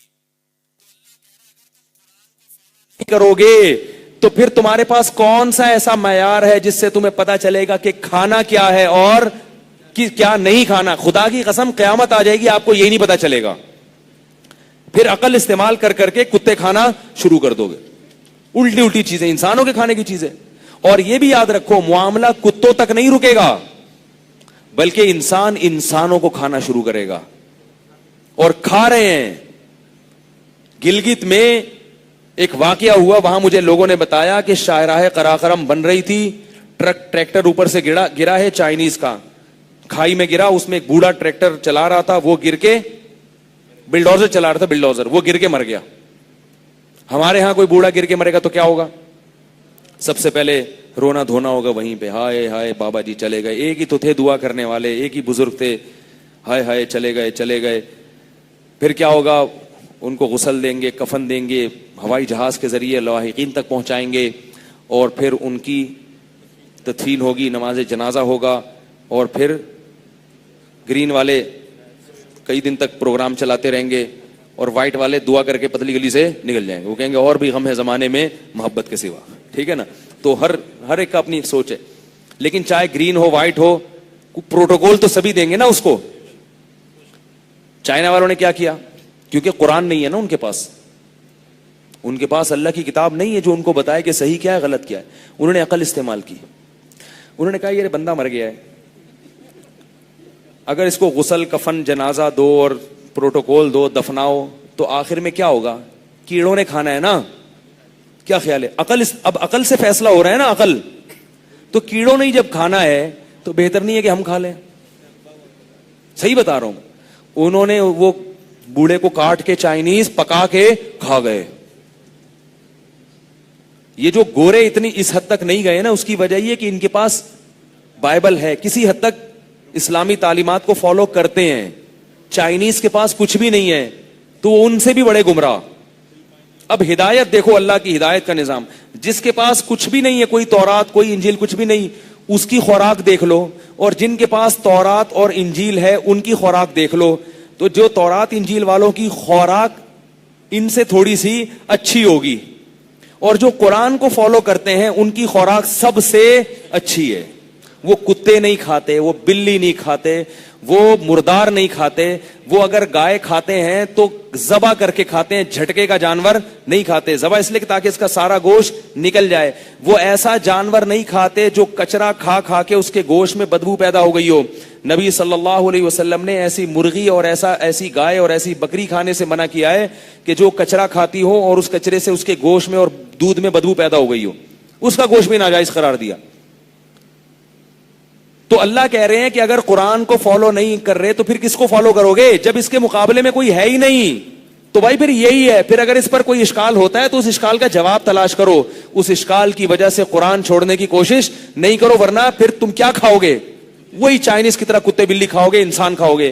یوٹیوب پہ سرچ کر کے دیکھ لیں, جاپان میں اور چائنا میں انسانوں کے گوشت باقاعدہ لٹکے ہوئے ہیں قصائیوں کی دکانوں پہ جو بک رہے ہیں. یہ حالات ہو گئے ہیں وہاں پہ, اور یہ ہوگا, سب کچھ ہوگا. یہ اگر آپ قرآن کو نہیں مانتے, خدا کی قسم آپ لائف انسانوں والی گزار ہی نہیں سکتے ہو, پتہ ہی نہیں چلے گا. یہ تو صرف کیا ہے, کھانے کا. اب ہم آتے ہیں طہارت کی طرف. 2-3 مثالیں دے کے بات ختم کروں گا میں. طہارت بھی ایک انسان کا ایک حکم ہے نا کہ ہمیں پاک صاف رہنا چاہیے. کیا خیال ہے بھائی؟ انسان میں اور جانوروں میں فرق کیا ہے؟ کبھی آپ نے شیر کو منجن کرتے ہوئے دیکھا ہے بھائی؟ بلی کو دیکھا؟ وہ خلال تو کیا تھا اس دن وہ گلشن اقبال میں, برش نہیں کرتی. کوئی ان کا وہ ہے ہی نہیں, نہ غسل جنابت ہے, نہ جمعے کا غسل, نہ ہفتے کا غسل. بس یہ جیسے چل رہے ہیں. تھوڑی بہت اللہ نے ان میں صفائی ستھرائی انسٹال کر دی ہے, اس سے زیادہ نہیں. انسان اگر اس طرح رہنا شروع کر دے تو خود بھی مرے گا, دوسروں کو بھی بدبو سے ہلاک کر دے گا. صفائی ستھرائی میں سب سے پہلے کیا چیز ہے؟ دانت. جن کے پاس قرآن نہیں ہے ان کی تاریخ اٹھا کے دیکھو کہ وہ دانت صاف نہیں کرتے تھے. اب انہوں نے دانت صاف کرنا شروع کیے ہیں, اور ان کے محققین سے جا کے پوچھو, وہ آپ کو بتائیں گے دانت صاف کرنا ہم نے مسلمانوں سے سیکھا ہے. اسلام جب تک نہیں آیا تھا یا مسلمان جب تک دنیا میں نہیں پھیلے تھے, یہ لوگ دانت صاف نہیں کرتے تھے, نہاتے نہیں تھے. ہمارے رشتہ دار فرانس سے ہو کے آئے, انہوں نے فرانس کی بڑی تعریف سنی تھی کہ فرانس نظیف لوگوں کا شہر ہے, نفاست پسند, انتہائی نفیس ہوتے ہیں نا, بہت ہی نازک مزاج. ذرا سی ہوا مر گئے بے ہوش, گھنائی بدبو آئی, اور بہت ہی نازک مزاج. کہہ رہے میں نے بڑا سنا تھا کہ فرانسیسی بہت نازک مزاج ہوتے ہیں, بہت خوشبوئیں بہت ہیں. فرانس میں رہ کر آئے تو ان کو وجہ سمجھ میں آئی کہ ان کی خوشبوئیں اس لیے مشہور ہے کہ ان کی بدبو بھی بہت مشہور ہے. جتنی بدبو ان میں ہوتی ہے وہ اتنی اعلیٰ قسم کی خوشبو کے بغیر جا نہیں سکتی, اس لیے یہ خوشبو کے بغیر نہیں چلتے. ضرورت ایجاد کی ماں ہے نا, جو چیز بہت زیادہ ہوگی تو اس کے مقابلے میں بھی وہ چیز بہت زیادہ پیدا ہو جائے گی. نتیجہ یہ نکلا ہے, مسلمان کے جسم سے اگر خوشبو نہیں بھی آتی تو کم از کم ہمارے ایک دوست, کسی قوم کا مذاق اڑانا مقصد نہیں, ان میں بھی ہوتے ہیں صاف ستھرے, ان میں بھی ہوتے ہیں. تو بتا رہے تھے کہ ہم نے خود ایک انگریز سے سنا, اس نے کہا کہ نہانا ہم نے کہاں سے سیکھا ہے؟ مسلمانوں سے. لیکن پورا نہیں سیکھا ابھی بھی بڑے بڑے دن گزر جاتے ہیں نہائے بغیر, لیکن بہرحال بہت سو نے سیکھ لیے, نہاتے ہیں. اور ہم کتنا نہاتے ہیں, یہ کہاں سے آیا؟ یہ ہمیں اسکولوں میں سے پتا چلا ہے, یہ تو مذہب نے حکم دیا ہے نہانے کا. انسان اگر قرآن کو ہم فالو نہ کریں تو ہمیں یہ نہیں پتا چلے گا بال کہاں کے کاٹنے ہیں اور کہاں کے باقی رکھنے ہیں. اس میں بھی لوگوں کے بڑے اختلافات ہیں. کچھ لوگ کہتے ہیں کہ بال سب جگہ کے کاٹ لو, تو وہ داڑھی بھی, مونچھے بھی, سر کے بال بھی ٹنڈ کرا کے عجیب سے گھوم رہے ہوتے ہیں. کچھ کہتے ہیں سب جگہ کے بال رکھ لو, جیسے کہ سکھ ہیں تو ہر جگہ کے بال ان کے بڑے ہوئے, بڑے ہی جا رہے ہیں. کیونکہ ایک فیصلہ کس سے کر رہے ہیں؟ عقل سے. انہیں کوئی بتانے والا نہیں ہے کہ صحیح کیا ہے غلط کیا. اگر کوئی ان کو کہے گا تو کہے گا تمہاری عقل ہوگی میری عقل نہیں ہے. یہ کیا خیال ہے بھائی؟ ان کو یہ نہیں پتا ناخن کاٹنے ہیں بڑھانے ہیں. وہ تو ڈاکٹروں نے ان کو کہا کہ بیماریاں پھیلتی ہیں تو ناخن کاٹنا شروع کر دیے. جب تک ڈاکٹروں کی یہ تحقیق نہیں تھی انہیں ناخن کاٹنے کا رواج بھی نہیں تھا. اتنا ماحول خراب تھا یورپ کا ایک زمانے میں کہ میں نے ایک بیان میں اس کا تذکرہ کیا. میں نے ایک عرب کی کتاب پڑھی, اس نے 150-200 سال پہلے یورپ کے جو گندگی کے حالات تھے وہ بیان کیے ہیں. اس نے کہا, اس نے ایک پرانا شادی کارڈ نکال کے لایا کہیں سے. وہ جیسے شادی کارڈ ہوتے ہیں نا اس پہ مضامین لکھے ہوئے ہوتا ہے نا, تو کوئی پرانا 100-150 سال پرانا کا برطانیہ کا اس کو شادی کارڈ مل گیا.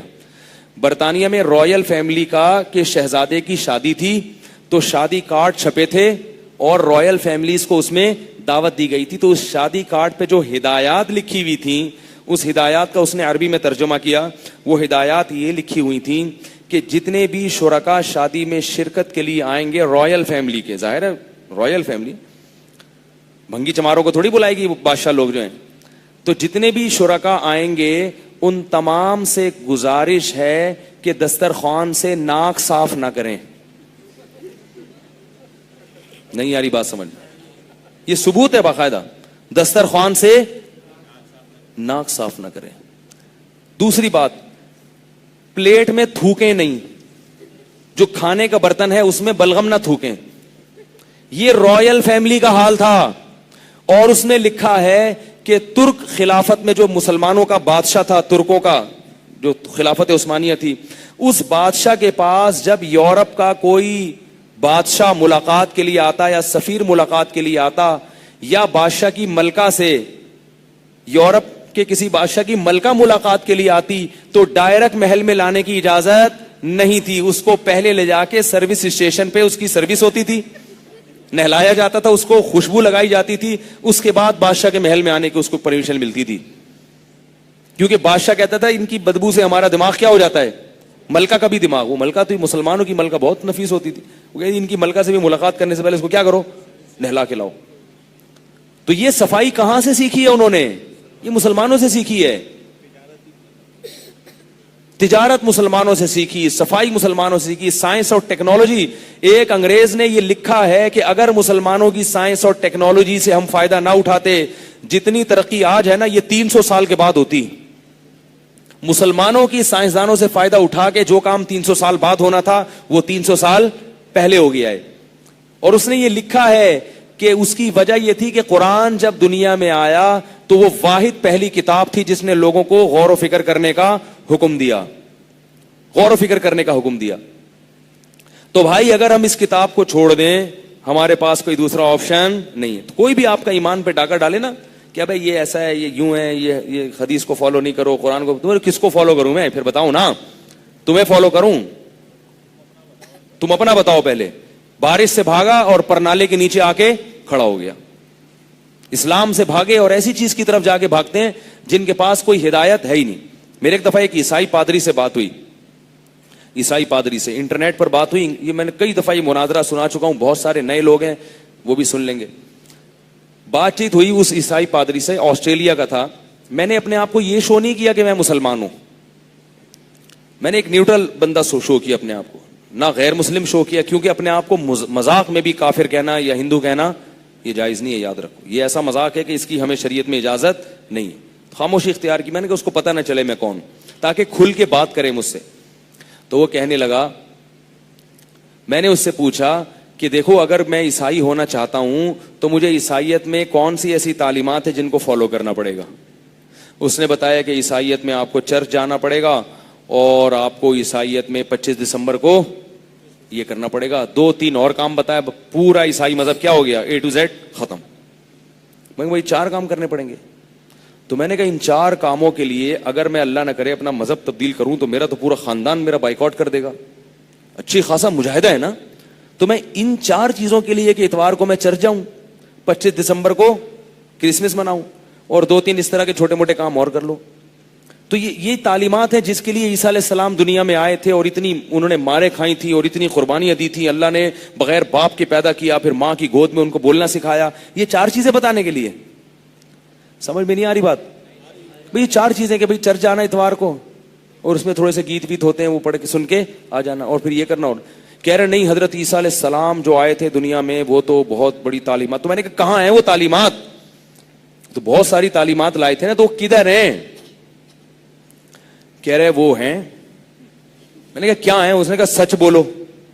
تو میں نے کہا یہ تو حضرت عیسیٰ بولتے تھے کہ سچ بولو, لیکن یہ تو گورے بھی یہی کہتے ہیں سچ بولو, یہ تو انگریز بھی یہ کہتا ہے سچ بولو, یہودی بھی کہتا ہے, ہندو بھی کہتا ہے. اس کے لیے عیسائی بننے کی کیا ضرورت ہے ہمیں بھائی؟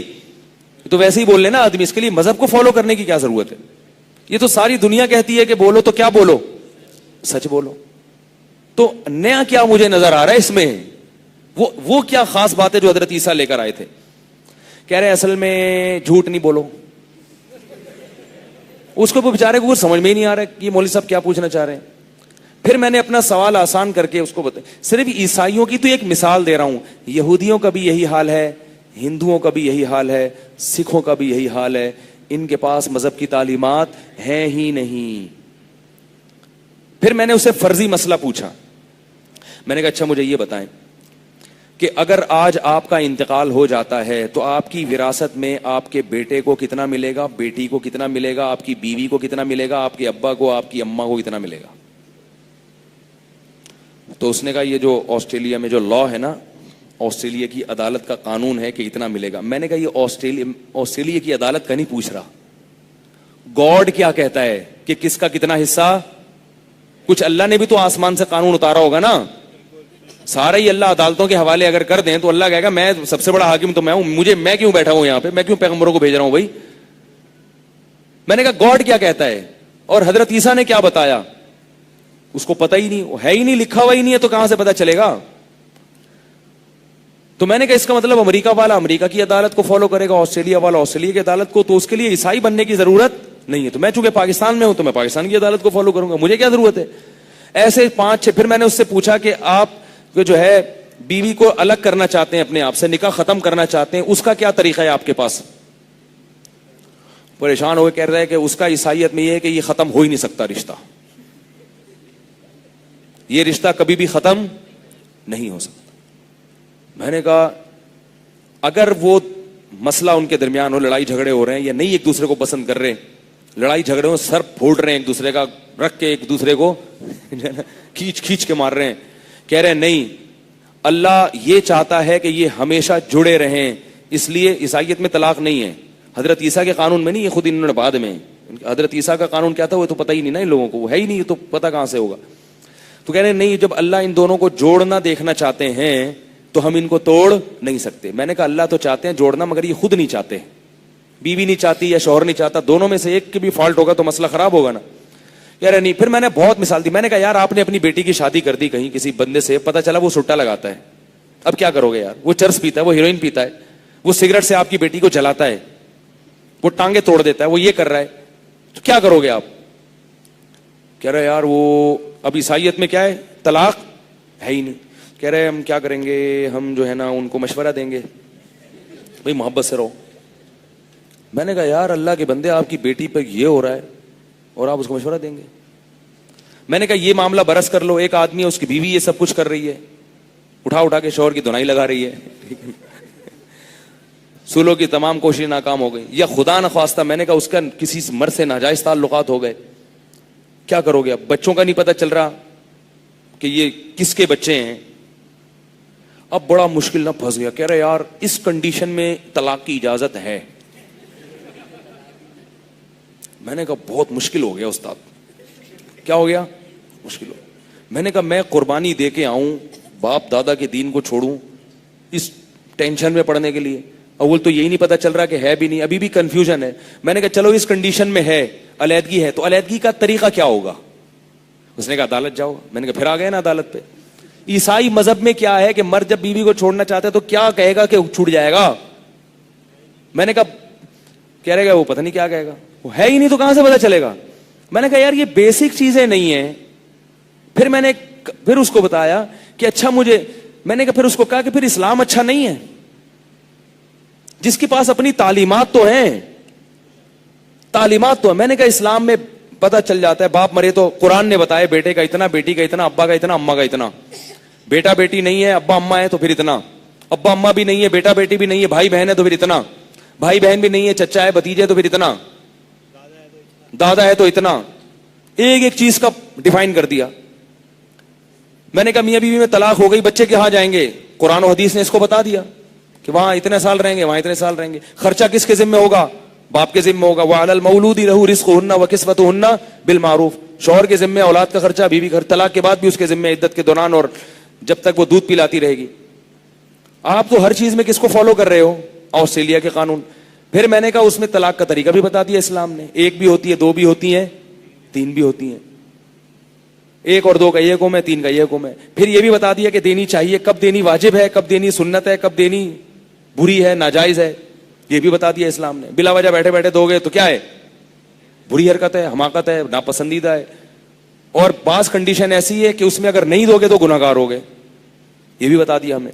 تو پورا ایک وراثت ہے. پھر میں نے کہا اچھا میں نے کہا میں اپنی بات آپ کو یوں سمجھاتا ہوں کہ دنیا کے کسی مذہب میں مفتی ہوتے ہیں اسلام کے علاوہ؟ روحانی پیشوا تو ہوتے ہیں, روحانی پیشوا ہوتے ہیں. ہندوؤں میں بھی ہوتے ہیں پنڈت, وہ آپ کی بگڑی بنانے کے لیے کچھ چیز دیں گے فلیتے پلیتے, آپ کو پڑھ پڑھ کے دم درود کریں گے. کچھ جو ان کا دم ہوتا ہے, انڈر منتر کلی کلندر ہو جا منتر چھو, وہ کرے گا, آپ سمجھو گے کچھ ہو رہا ہے کام. یہ تو ہوتے ہیں کام بنانے والے آپ کے. اسی طرح سکھوں میں بھی ہوتے ہیں, وہ اپنے پنڈت جی کے پاس جا کے کرتے ہیں, وہ کہتے ہیں سر پہ ہاتھ پھرواؤ بال نکل آئیں گے. بہت کچھ ہوتا ہے. میں نے کہا کہ لا بتانے والے, قانون بتانے والے, صبح سے لے کے شام تک کہ اسلام یا یعنی ہندوؤں کے پاس کوئی ایسا نظریہ ہے کہ ہندوؤں کے پنڈت بتاتے ہو ہندو مذہب میں اٹھنا اتنے بجے ہے, سونا اتنے بجے ہے, یہ کھانا ہے, یہ نہیں کھانا, یہ کرنا ہے, یہ نہیں کرنا, صبح سے لے کے شام تک کی جو انسانوں کی روٹین ہو اس کو بتانے والے ہندوؤں میں کوئی مفتی ہیں کیا جو مسائل بتاتے ہوں؟ عیسائیوں میں کوئی, آپ کیا, میں نے وہ تو عیسائی تھا, میں نے کہا کوئی پادریوں میں کوئی مفتی ہے کہ اس کے پاس سارا دن کالز آتی ہوں اور وہ ان کو بتاتا ہو کہ بھائی یہ جائز ہے اور یہ ناجائز ہے؟ کہہ رہے نہیں ہوتے. ہوتے ہوں گے تو بولے گا نا, وہ کہہ رہے نہیں. انگریزوں میں ایک بات ہے کہ ہوتے صاف گو ہیں, یہ خوبی ہے, وہ اپنی خامیاں بھی نا زبان سے تسلیم کر لیتے ہیں. یہ اکثر, یہ سارے نہیں, انہوں نے ہر دھرم سب جگہ ہوتے ہیں, مان لیتے ہیں ہاں بھائی یہ. تو میں نے کہا بھائی پھر اسلام کے مقابلے میں جب کوئی تعلیمات ہی نہیں ہے تو ان تعلیمات میں یہ غور کرنا کہ صحیح تعلیمات کون سی اور غلط تعلیمات کون سی, یہ تو جب ہوگا نا جب دو تعلیمات ہوں اور ان میں ہمارے لیے فرق کرنا مشکل ہو رہا ہو, پھر ہم کہیں گے یہ صحیح ہے اور یہ غلط. جب ہے ہی نہیں تو پھر تو ایک ہی چیز رہ جاتی ہے نا, پھر تو اسلام رہ جاتا ہے. اللہ نے اسلام کے مقابلے میں کسی مذہب کو پنپنے ہی نہیں دیا تاکہ اللہ کی اپنے بندوں پر حجت تمام ہو جائے. میں نے کہا کہ میں تو بہت ہی نالائق قسم کا مفتی ہوں, صبح سے لے کے رات تک فون بجتا رہتا ہے, دم درود کے لیے نہیں, صبح سے لے کے رات. پھر میں کھل گیا نا اس کو, میں نے پورا بتا دیا میں کیا ہوں. میں نے کہا میں تو ایک نالائق آدمی ہوں, صبح سے لے کے رات تک فون بجتا رہتا ہے اور فون پہ یہ مسئلے ہوتے ہیں کہ یہ جاب جائز ہے یا ناجائز ہے, میں نے فلاں کو میں انویسٹمنٹ کی ہے, یہ تجارت کا طریقہ, انویسٹمنٹ میں پروفٹ کا ریشو یوں ہوگا, پروفٹ کا طریقہ یہ ہوگا, یہ جائز ہے یا نہیں ہے. اسٹاک ایکسچینج میں شیئرز کا کاروبار حلال ہے یا حرام ہے. ایک نئی کمپنی وجود میں آئی ہے ٹینز کے نام سے, اس کا بزنس جائز ہے یا نہیں. انٹرنیٹ پہ آن لائن ٹریڈنگ اسلام کی روح سے جائز ہے یا, بول لو نا کیا جا رہا ہے آپ کا, جائز ہے یا نہیں. میں نے کہا وکیلوں سے الگ پوچھا جاتا ہے, مفتیوں سے الگ پوچھا جاتا ہے. وکیل سے یہ پوچھا جاتا ہے کہ پاکستان کے قانون کے مطابق جائز ہے یا نہیں. علماء سے یہ پوچھا جاتا ہے کہ اللہ کے قانون کے مطابق جائز ہے یا نہیں ہے. میں نے کہا حتیٰ کہ لوگ عدالت سے طلاق لینے کے بعد ان کو پتا ہے کہ پاکستان کے قانون میں یہ طلاق شمار ہو گئی ہے, میاں بیوی کا نکاح ختم ہو گیا ہے, اس کے باوجود فون کر کے پوچھتے ہیں کہ اللہ کے قانون کے مطابق عدالت کا یہ فیصلہ صحیح ہے یا غلط ہے, یہ نکاح اللہ کے ہاں بھی ٹوٹا ہے یا نہیں ٹوٹا. میں نے کہا ایک ایک چیز, میں نے کہا کبھی آ جائیں تو آپ کو فون سنوا دوں گا. سارا دن یہی ہوتا رہتا ہے. اس کا مطلب تعلیمات کس کے پاس ہیں؟ پھر پوچھتے ہیں لوگ یہ چکن حلال ہے یا حرام ہے, یہ گوشت حلال ہے یا حرام ہے. کل کوئی مجھ سے آگے پوچھ رہا ہے ہرن کی قربانی جائز ہے یا نہیں ہے. بقرعید میں وہ کیا ذبح کرنا چاہ رہے تھے؟ ہرن. میں نے کہا بکرے نہیں کٹ رہے یار یہاں لوگوں سے, ہرن کی قربانی جائز ہے نہیں. عبادت کا پورا ایک باب ہے. یہ تو معاملات ہیں جنہوں ہمیں اسلام نے بتائے ہیں. نکاح اور طلاق ہے, پھر تجارت ہے, کاروبار ہے, پھر شفا. پھر اسلام میں کچھ چیزیں ایسی بتائی ہیں جو پوری دنیا میں کہیں بھی نہیں تھی، جن کا تعلق معاملات سے. مثال کے طور پر آپ کا گھر ہے، آپ کا پڑوسی گھر بیچ رہا ہے، پوری دنیا کیا کہتی ہے اس کا گھر ہے، جس کو چاہے بیچے. اسلام نے یہاں کیا پابندی لگا دی؟ پڑوسی سے پوچھے بغیر نہیں بیچ سکتے. جس قیمت پہ باہر بیچ رہے ہو، اگر پڑوسی اس قیمت پہ آپ سے خرید رہا ہے تو آپ کو وہ پڑوسی کو لازمی بیچنا پڑے گا. آپ نے سودا کیا، اپنے گھر کا 20 لاکھ 40 لاکھ کا سودا کر دیا، جیسے ہی آپ کو پتا چلا، آپ کے پڑوسی کو پتا چلا، اس کو اطلاع ہوئی کہ آپ نے اپنا گھر 40 لاکھ کا بیچ دیا، وہ فوراً 2 گواہوں کے سامنے کہتے کہ میں شفا کرتا ہوں، تو آپ اپنے پڑوسی کے علاوہ کسی اور کو اب یہ گھر نہیں بیچ سکتے. کیوں؟ اس لیے کہ پراپرٹی تقسیم ہوتے ہوتے کیا ہوتی ہے؟ چھوٹی ہو جاتی ہے. تو اسلام یہ چاہتا ہے کہ پراپرٹی بڑھے. ایک ہمارے استاد سے فزکس کے ٹیچر، انہوں نے کہا کہ معاشیات کا ایک بہت بڑا مسئلہ ہے، وہ یہ ہے کہ یہ جو کسان ہے نا، کسان، یا آپ کسی بھی اکنامکس کے ماہر سے پوچھیں وہ مانے گا کہ دنیا کا بہت بڑا مسئلہ ہے جس پہ اکنامکس کے ماہرین بیٹھے ہوئے، ان کا کوئی حل ان کے پاس ہے ہی نہیں. وہ یہ ہے کہ جب کسان کی موت واقع ہوتی ہے تو اس کی زمین کے بٹوارے ہو جاتے ہیں، بیٹوں میں بیٹیوں میں تقسیم ہو جاتی ہے. تقسیم ہو کر ہر ایک کی ملکیت میں زمین کیا ہو جاتی ہے؟ چھوٹی، جس سے پیداوار میں کمی ہوتی ہے. کیونکہ آپ کے پاس جتنی بڑی زمین ہوگی، ایک ہی آدمی اس کی اگر نگرانی کرے گا تو پیداوار زیادہ ہوگی، چھوٹے چھوٹے ٹکڑوں میں نہیں ہوتی اتنی. 10ویں کلاس میں تھا، ہمارے فزکس کے ٹیچر نے کہا کہ اسلام کے اس نظام کی وجہ سے معاشی نظام میں پیچیدگیاں پیدا ہو رہی ہیں. آئی بات سمجھ میں؟ وہ ان کا مقصد اسلام پہ اعتراض نہیں تھا، لیکن انہوں نے کہا کہ ایک مسئلہ ہے، ایک دنیا کے لیے بڑا ایشو ہے کہ وراثت کا جو اسلام نے نظام دیا ہے، اس سے کیا ہو رہا ہے؟ پراپرٹی تقسیم ہو رہی ہے. میرے ذہن میں فوراً اس کا اس وقت جواب آیا. میں نے ان کو دیا نہیں، میں بالکل بچہ تھا. میں نے کہا اس کا حل اسلام نے کیا رکھا ہے؟ شفا. شفا کا کیا مطلب؟ آپ کو باپ سے زمین ملی، آپ بیٹے ہیں، اتنا سا ٹکڑا مل گیا آپ کو، ساتھ والا کس کو ملا؟ آپ کے بھائی کو. شریعت کہتی ہے جب آپ یہ زمین بیچو گے تو کس کو بیچو گے؟ بھائی کو. بھائی کے علاوہ اس کی پرمیشن کے بغیر آپ بیچ نہیں سکتے. تو اس سے کیا ہوگا؟ پھر جب وہ بھائی بیچے گا، وہ کہیں اور نہیں بیچ سکتا، وہ اپنے شریک کو بیچے گا. تو وہ جو اسلام نے تقسیم کیا تھا وہ دوبارہ کیا ہو رہا ہے؟ وہ واپس اپنی اصل شکل پہ آ رہا ہے. ملکیت خود بخود ایک آدمی کی دوبارہ سے. اسلام نے اگر وراثت کا نظام دیا تو اس سے جو پیچیدگیاں پیدا ہو رہی ہیں اس کا آلٹرنیٹ بھی کیا.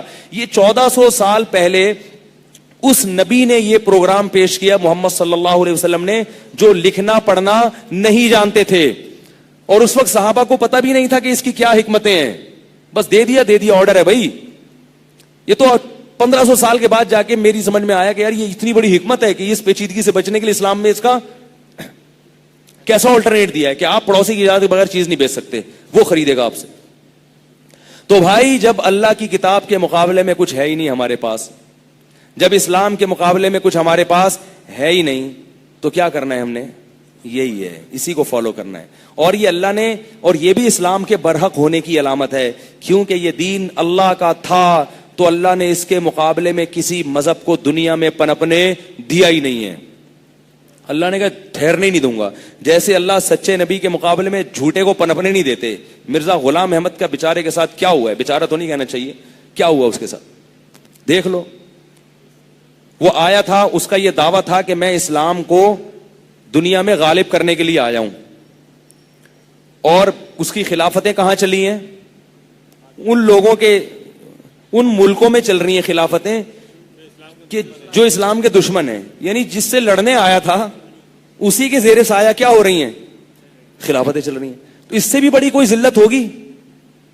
لیکن عقل پہ اگر پردہ پڑ جائے تو اس کا کوئی حل نہیں ہے. عقل پہ پردہ پڑ جائے نا تو پھر تو کوئی حل نہیں ہے نا. اللہ نے بتایا نا کہ اگر تم سیدھے راستے پہ آنا چاہو گے تو میں دکھا دوں گا سیدھا راستہ کیا ہے. تو آخری بات کر کے بات ختم کرتا ہوں. دیکھو بھائی، ہم نے یہاں تراویح پڑھی، قرآن پڑھا. اس قرآن کے ایک یہ ہم یا تو اس پورے قرآن کو مانیں یا پورے کو نہیں مانیں. اگر ہم پورے قرآن کو مانتے ہیں تو ہمیں اس قرآن کے تمام احکام کو فالو کرنا پڑے گا. ٹھیک ہے، اختلافات امت میں بہت ہیں مگر اتفاقات بھی تو ہیں نا. تو ان اتفاقی چیزوں کو لے لو بھائی. نماز پڑھنے کے طریقوں میں اختلاف ہو سکتا ہے مگر نماز میں تو اختلاف نہیں ہے نا کہ پڑھنی ہے. تو ہمت کرتے نہیں کرتے. یہ اللہ کی بہت بڑی رحمت ہے، اس نے ہمیں عبادت کے طریقے بتا دیے. دنیا میں غیر مسلموں کو یہ بھی نہیں پتا کہ عبادت کیسے کرنی ہے.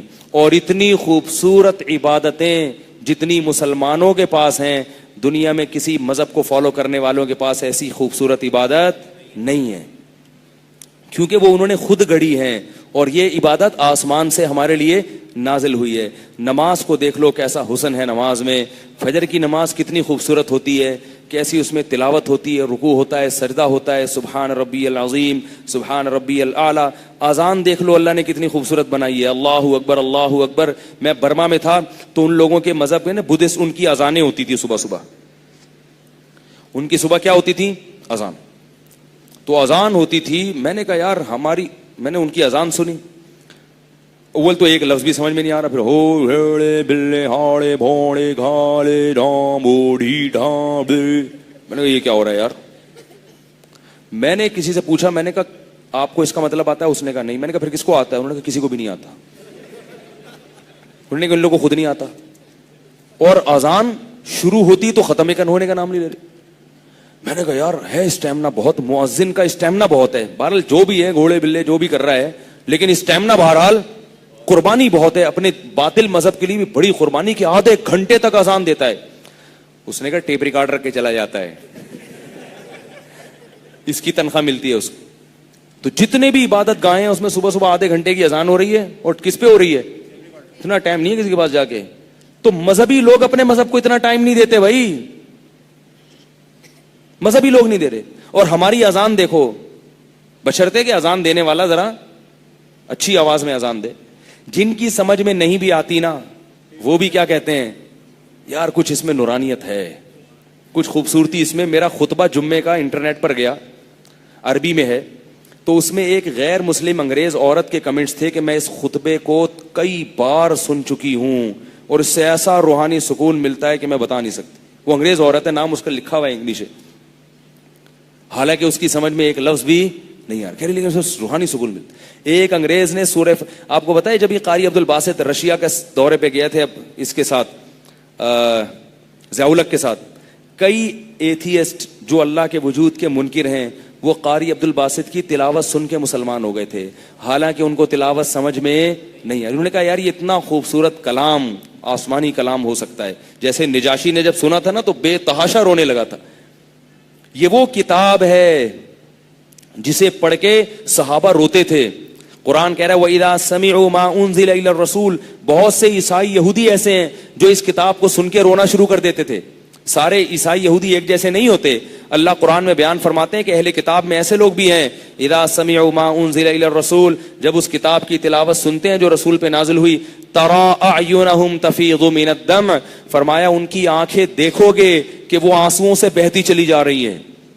انہیں خود بھی پتہ نہیں ہوتا لیکن ان کی آنکھیں آنسوؤں سے.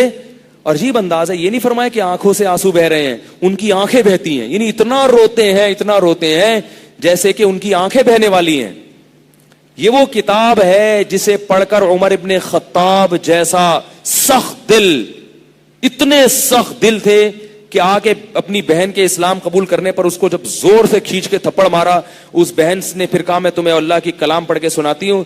تو اس بہن نے کیا پڑھا؟ کاف ہا یا عین صاد, ذکر رحمت ربک عبدہ زکریا اذ نادى ربه نداء خفيا قال رب اني وهن العظم مني واشتعل الراس شيبا. یہ آیتیں پڑھنا شروع کی ہیں اور حضرت عمر کی آنکھوں سے آنسو جاری ہو. ایسا دلوں کو ہلانے والا یہ وہ کتاب ہے کہ نجاشی نے اسلام قبول نہیں کیا تھا, مشرکین مکہ نے صحابہ کو نکال دیا, تو نبی صلی اللہ علیہ وسلم نے حکم دیا کہ ہجرت کر کے مشرکین مکہ نے جب ظلم کیا تو نبی نے ان کو حکم دیا نجاشی کے پاس جاؤ. جب یہ نجاشی کے پاس پہنچے ہیں تو نجاشی نے بہت سارے سوالات کیے.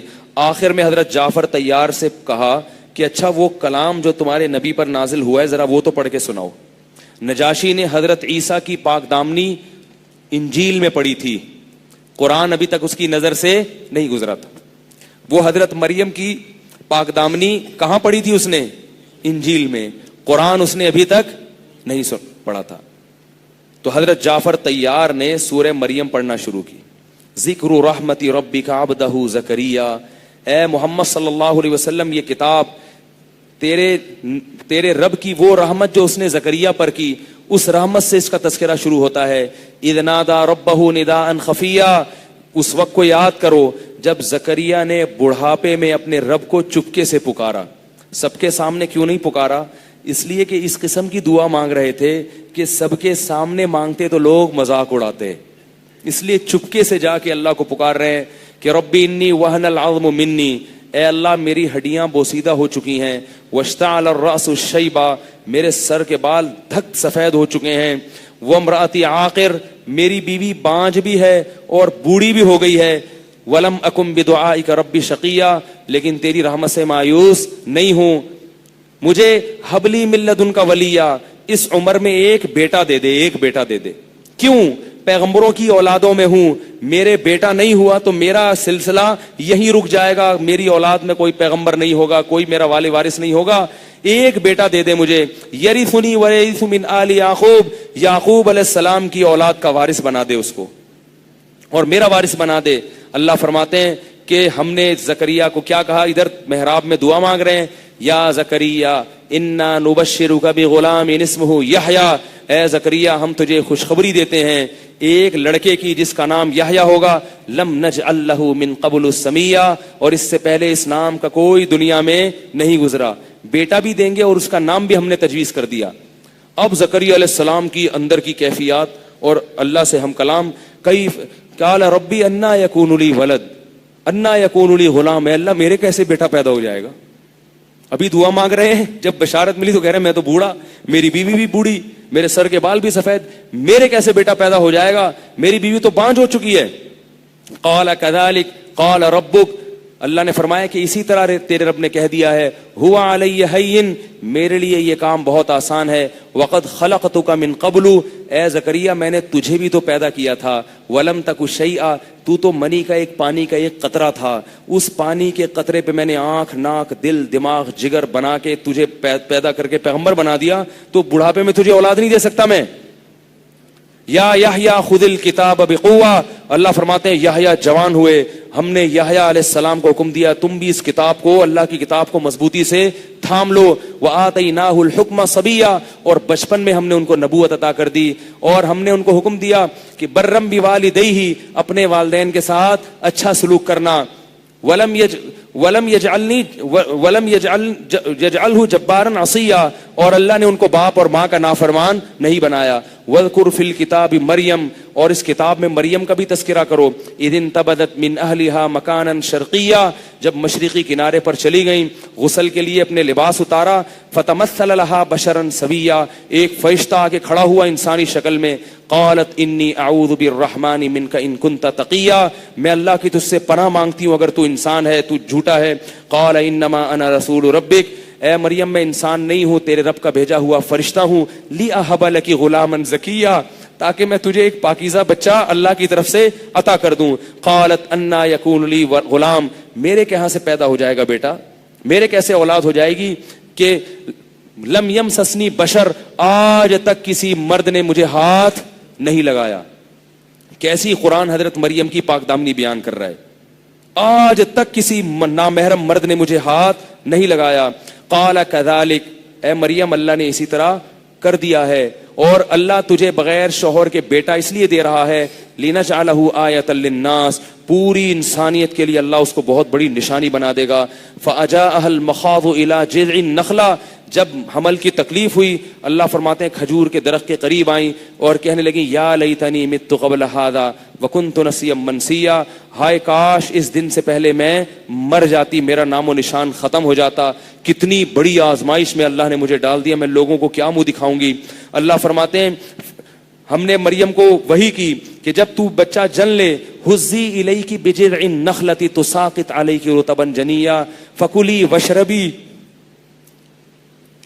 وشربی، اے مریم یہ کھجور کا درخت ہے، اس کو جھاڑ کے کھجوریں کھا اور اپنی آنکھیں ٹھنڈی کر اور اس چشمے سے پانی پی، اور جب تیری قوم تجھ سے آ کے پوچھے کہ یہ تیرے بیٹا کیسے پیدا ہو گیا تو کہہ دینا انی نذرت للرحمن صوما فلن اکلم اليوم انسیا، کہ میں نے آج اللہ کے لیے خاموشی کا روزہ رکھا ہوا ہے، آج میں اپنی زبان کو حرکت نہیں دے سکتی.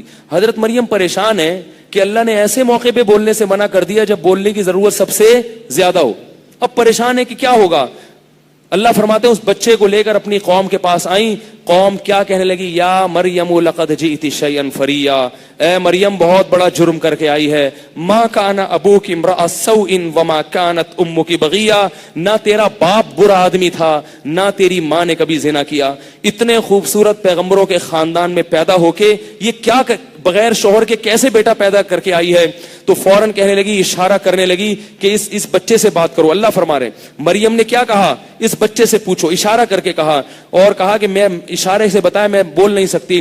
قالوا کیف نکلم من کان فی المہد صبیا، اے مریم کیسی باتیں کر رہی ہے، جو بچہ تیری گود میں ہے ہم اس سے کیسے ہم کلام ہو سکتے ہیں، وہ بھلا کیسے بتائے گا. اللہ فرماتے ہیں ابھی وہ یہ اعتراض کر رہے تھے کہ عیسیٰ ابن مریم کی زبان ہم نے کھول دی اور ماں کی گود میں بچہ کہہ رہا ہے انی عبد اللہ، میں اللہ کا بندہ ہوں. آتانی الکتاب، میں زنا سے پیدا نہیں ہوا بلکہ میں تو عام انسانوں سے بھی افضل ہوں، میں پیغمبر ہوں اور ایسا پیغمبر جس کو انجیل ملنے والی ہے، کتاب ملنے والی ہے. آتانی الکتاب وجعلنی نبیا، میرے رب نے مجھے نبی، یہ بچہ بول رہا ہے ماں کی گود میں، وجعلنی نبیا وجعلنی مبارکن اینما کنت، جہاں بھی زمین میں جاؤں گا برکتیں میرے ساتھ ساتھ گھومیں گی. وبرم بوالدیہ وجعلنی مبارکن اینما کنت واوصانی بالصلاۃ والزکاۃ، میں ولد الزنا نہیں ہوں، میں ایسی باتوں کا حکم دینے کے لیے آیا ہوں جو بہت ہی بڑے لوگ جو باتیں کیا کرتے ہیں وہ کیا ہیں، میں نماز کا اور زکوٰۃ کا حکم دینے کے لیے آیا ہوں. وبرم بوالدتی، اور اللہ نے مجھے میری ماں کے ساتھ اچھا سلوک کرنے والا بنایا. ولم یجعلنی جبارا شقیا، ماں کے ساتھ پوری زندگی کبھی بد اخلاقی نہیں کروں گا. یہ میری تربیت بچپن میں ہو چکی ہے. جب حضرت جعفر طیار نے یہ تقریر کی ہے، سورہ مریم پڑھ کے سنائی. آپ کو تو عربی نہیں آتی نا، یہ اردو میں مزہ نہیں ہے سورہ مریم کا، عربی میں ہی ہے. جب حضرت جعفر طیار نے وہ تقریر نجاشی کے سامنے کی ہے، حدیث میں آتا ہے حضرت جعفر طیار اور جو دوسرے روات ہیں وہ بیان کرتے ہیں نجاشی اتنا رویا جیسی تلاوت شروع کی نا، رونا شروع کیا نجاشی نے. وہ اور اس کے ارد گرد جتنے پادری بیٹھے ہوئے تھے، بڑی بڑی داڑیاں ان کی، رو رو کے ان کی داڑیاں تر ہو گئیں. جب حضرت جعفر طیار خاموش ہوئے تو نجاشی نے کہا خدا کی قسم یہ وہی کلام ہے، اس کا لانے والا وہی ہے جو عیسیٰ ابن مریم کو اور موسیٰ علیہ السلام کو تورات دے کر گیا ہے. یہ ایک ہی چراغ سے نکلے ہوئے دو نور ہیں، الگ الگ نہیں ہیں. ایسا کلام انسانوں کا کلام ہو نہیں سکتا. تو بھائی یہ ایسا کلام ہے جسے بغیر سمجھے پڑھ کے بھی لوگ کیا کرتے ہیں، روتے ہیں، آنکھیں بہتی ہیں ان کی. تو میرے بھائی اگر ہم اس کو چھوڑیں گے تو ہمارے پاس اور کوئی ٹھکانہ، بولو بھائی، نہیں ہے، کوئی ٹھکانہ کہیں بھی نہیں ہے ہمارے پاس سر چھپانے کی جگہ. تو اس قرآن کے احکام کو فالو کرو. میں بتا رہا تھا کچھ اختلافی ہیں جن کی تشریح میں بہت سارے ایسے ہیں جو قرآن میں اللہ نے اتنے واضح انداز میں بیان کر دیا، ان میں دو رائے نہیں ہے. اب چونکہ یہ اختتامی بیان ہے، میں وہ موٹے موٹے قرآن کے احکام بیان کرنے میں آپ کے 5-10 منٹ لوں گا اگر اجازت ہے، تاکہ ہم ان احکام کو فالو کریں. قرآن نے سب سے پہلا حکم ہمیں کیا دیا ہے؟ توحید.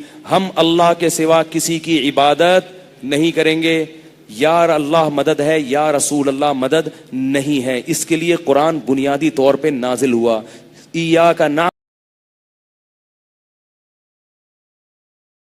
سب سے اہم حکم جس کو قرآن میں سب سے زیادہ بیان کیا ہے وہ کون سا ہے؟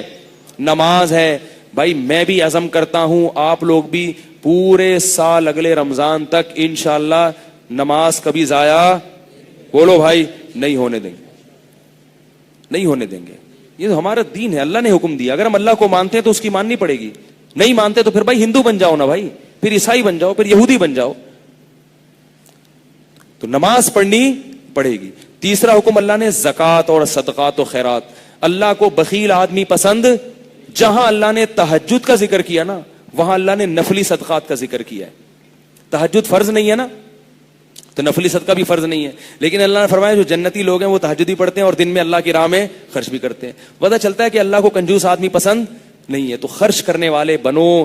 اور اللہ نے بتایا من ذا الذی یقرض اللہ قرضا حسنا, تم جو بھی خرچ کر رہے ہو خیر کے کاموں میں, اللہ کو قرضہ دے رہے ہو, قرضہ یہ ضائع نہیں ہو رہا, ایک ایک چیز کی رسید بن رہی ہے, اور یہ اللہ کئی گنا بڑھا کر لوٹائے گا. اور نبی نے فرمایا کہ صدقے سے مال کبھی بھی کم نہیں ہوتا, اور سب سے زیادہ فضیلت اپنے قریبی رشتہ دار, ان کو بغیر ضرورت کے بھی دے دیا کرو. ابو طلحہ انصاری نبی کے پاس آئے, عرض کیا یا رسول اللہ, اللہ نے فرمایا کہ تم نیکی کی حقیقت کو اس وقت تک نہیں پہنچ سکتے جب تک محبوب چیز کو صدقہ نہیں کرو, تو میری محبوب چیز تو میرا باغ ہے, میں اس کو صدقہ کر رہا ہوں. صحابہ سن کے اتنی بڑی بڑی چیزیں صدقہ کر دیتے تھے. ہم صدقے پر 1 گھنٹہ بیان سن کے کیا کریں گے, 5 روپے مسجد کے ڈبے میں ڈال کے 5 آدمی وہ بھی چلے جائیں گے. ابو طلحہ انصاری نے کہا کہ اللہ نے کہا بھئی محبت جب تک قبول نہیں ہے جب تک محبوب چیز نہیں. اپنا باغ, میں یہ نہیں کہہ رہا آپ لوگ اپنے باغ اور اپنی دکانیں کریں, جس میں جتنا حوصلہ جتنا توکل ہے وہ اسی حساب سے چلے. صحابہ میں توکل زیادہ تھا تو باغ دے دیا انہوں نے. تو عرض کیا یا رسول اللہ کس کو دوں, میں ہوتا میں کہتا مجھے دو, کیا خیال ہے؟ آپ ہوتے آپ کہتے یار مجھے دو, کیا خیال ہے بھائی کوئی ہم صدقے پر بیان بھی کرتے ہیں تو ہماری نیت ہوتی ہے یار اتنا کیا تو تھوڑا سا آئے نا, کیا خیال ہے بھائی؟ یا میری مسجد میں چندہ وہ بھی میری مسجد میں لگ جائے. دوسرے کے مدرسے میں تو سوال ہی پیدا نہیں ہوتا. دوسری مسجدیں بھی ساری خراب ہیں, دوسرے مدرسے بھی سارے پکوڑے بیچتے ہیں, مدرسہ بھی ہمارا ہی اچھا ہے, مسجد بھی ہماری ہی سب سے اچھی ہے. یہ میری سوچ ہے, کسی پہ میں اعتراض نہیں کر رہا, ہوتی ہے عام طور پر.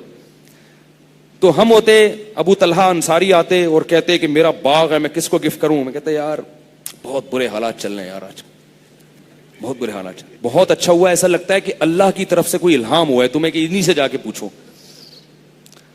نبی سے زیادہ مسکین اور غریب, نبی کی 9 بیویاں تھیں اور گھر میں کھانے کو چولہا نہیں جلتا تھا.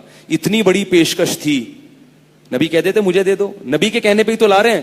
نبی نے فرمایا اپنے چچا زاد بھائیوں کو دے دو. کس کو دے دو؟ پوری پراپرٹی کس کو؟ چچا کے بیٹے کو دے دو. اس میں بتا دیا کہ رشتہ داری جوڑنے کے لیے خرچ کرنا پڑتا ہے. آج رشتہ داری جوڑنے کے لیے لفافے تو چلتے ہیں, جیب سے روکڑا نہیں نکلتا بلکہ کھا رہے ہیں اسے گھسیٹ گھسیٹ کے. رشتہ داروں کو بھی وراثت نہیں دے رہے اور خون چوس رہے ہیں. خرچ کرنے والے بنو, کھلانے والے بنو. اللہ کو دینے والا ہاتھ لینے والے ہاتھ سے پسند. یہ قرآن کی تعلیم ہے. الحمد سے لے کے والناس تک سینکڑوں مرتبہ اگر نماز کا ذکر ہے تو سینکڑوں مرتبہ خرچ کرنے کا ذکر ہے, سینکڑوں مرتبہ خرچ کرنے کا ذکر ہے. کنجوس آدمی اللہ کو پسند نہیں ہے. سانپ بن کے نہ بیٹھ جاؤ دولت پہ, اس کو آگے بھیجو, اللہ کے ہاں بھیجو. اللہ نے کیا فرمایا, فَأَمَّا مَنْ أَعْطَى وَاتَّقَى, جس نے دیا اور اللہ سے ڈرا, فَسَوْفَ نُيَسِّرُهُ لِلْيُسْرَى, اس کے لیے جنت کے راستے کو آسان. إِنَّمَا نُطْعِمُكُمْ لِوَجْهِ اللَّهِ لَا نُرِيدُ مِنْكُمْ جَزَاءً وَلَا شُكُورًا. اللہ فرماتے ہیں نیک لوگ غریبوں کو کھلاتے ہیں اور کھلاتے ہوئے کہہ رہے ہوتے ہیں شکریہ نہیں ادا کرنا, شکریہ نہیں ادا کرنا, تھینک یو نہ کہنا, کچھ بھی نہ کہنا, کیونکہ ہم تمہیں خوش کرنے کے لیے کھلا ہی نہیں رہے, ہم تو اس خدا کو خوش کرنے کے لیے کھلا رہے ہیں. پھر وہ غریب پوچھتے ہیں کہ اس کو کیوں خوش کرنا چاہتے ہو؟ انا نخاف من ربنا یوما عبوسا قمطریرا. پھر وہ اللہ فرماتے ہیں یہ دل کی آواز ہوتی ہے, کہتے ہیں ہم تمہیں اس لیے کھلاتے ہیں کہ آج ہم نے تمہاری ضرورت کو پورا نہیں کیا, کل میدان حشر آنے والا ہے اور اس کی سختی آنے والی ہے. ہم تمہیں تمہارے واسطہ دے کے اللہ سے کیا کریں گے؟ اس سختی کو دور کروائیں گے کہ اللہ دنیا میں ہم نے تیری مخلوق کی مصیبت دور کی, آج تو اس مصیبت کو ہم سے دور کر دے. اس دن کا ڈر ہے جس وجہ سے ہم تمہیں کھلا رہے ہیں, لہذا ہمیں تم سے شکریہ بولو بھائی نہیں چاہیے. اور آج کیا ہوتا ہے, ایک پنکھا لگا دیا, اس پہ اسٹیکر لگواتے ہیں کہ یہ ستار بھائی نے لگوایا ہے اور اس میں غفار بھائی کا بھی تعاون رہا ہے, کیونکہ اگر غفار کا نام نہیں بولے گا اس میں 5 روپے تو میں نے بھی دیے تھے. پھر اس میں پورا شجر نسب کس کے اصال ثواب کے لیے, وہ قبر میں جو محمد شاہ کے قبرستان میں جو 5ویں نمبر پہ قبر ہے نا دادا کی, ان کے لیے. بھائی دل میں نیت کر لو, اللہ دلوں کے حالات کو جانتا ہے, اس کو خود بخود وہاں پہنچا دے گا, بتانے کی ضرورت نہیں ہے کس کے حساب ہے. دل میں نیت کر لی والدین کے لیے کافی ہے. تو 2 کام آ گئے, جلدی جلدی 2-4 اور بتا دوں.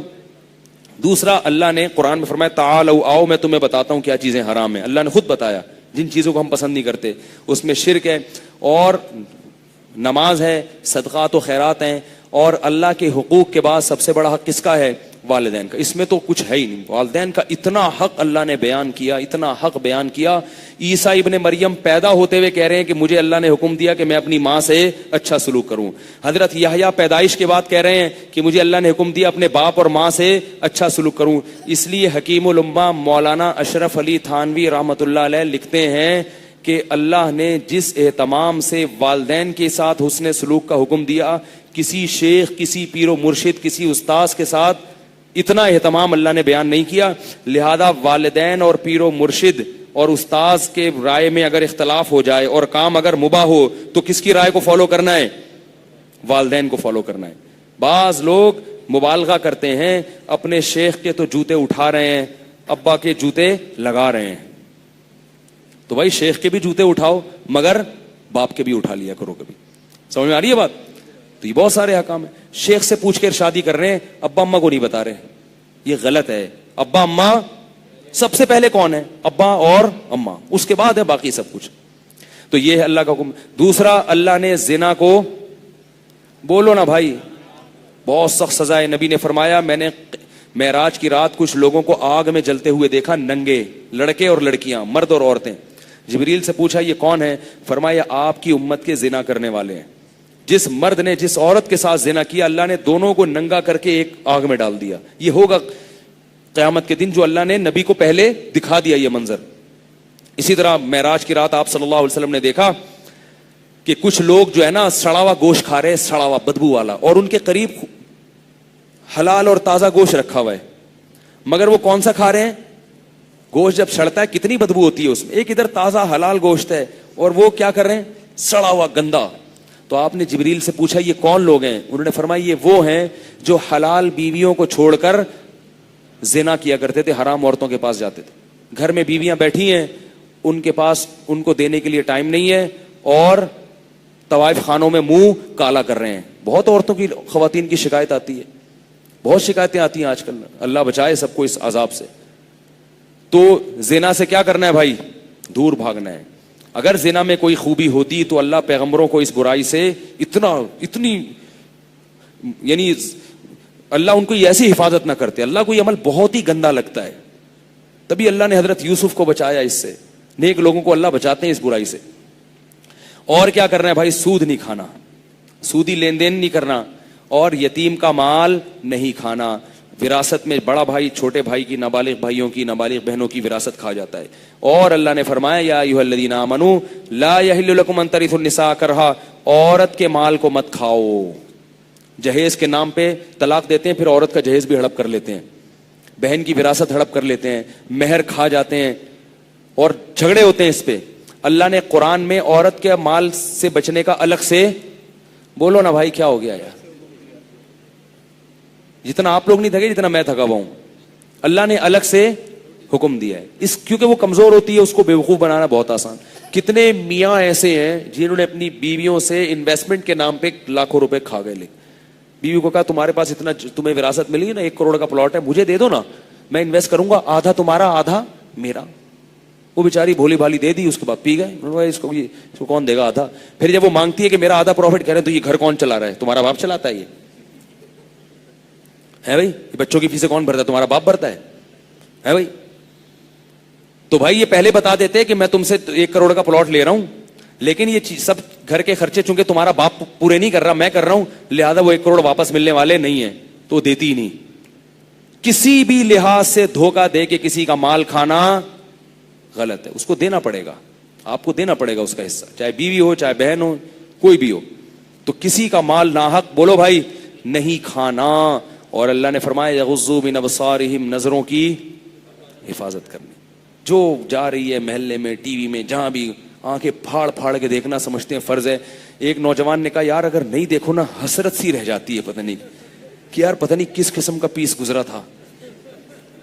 میں نے کہا بھائی دیکھنے سے حسرت زیادہ ہوتی ہے نہ دیکھنے سے، کیونکہ اگر وہ پیس ایسا ہی تھا ٹھیک ہے اچھا لگا، پھر بار بار کیا ہے یار، بار بار دل چاہے گا دیکھنے کا۔ تو یہ ٹھڑک کبھی بھی پوری نہیں ہوتی۔ جو اپنی نظر کو جھکا لیتے ہیں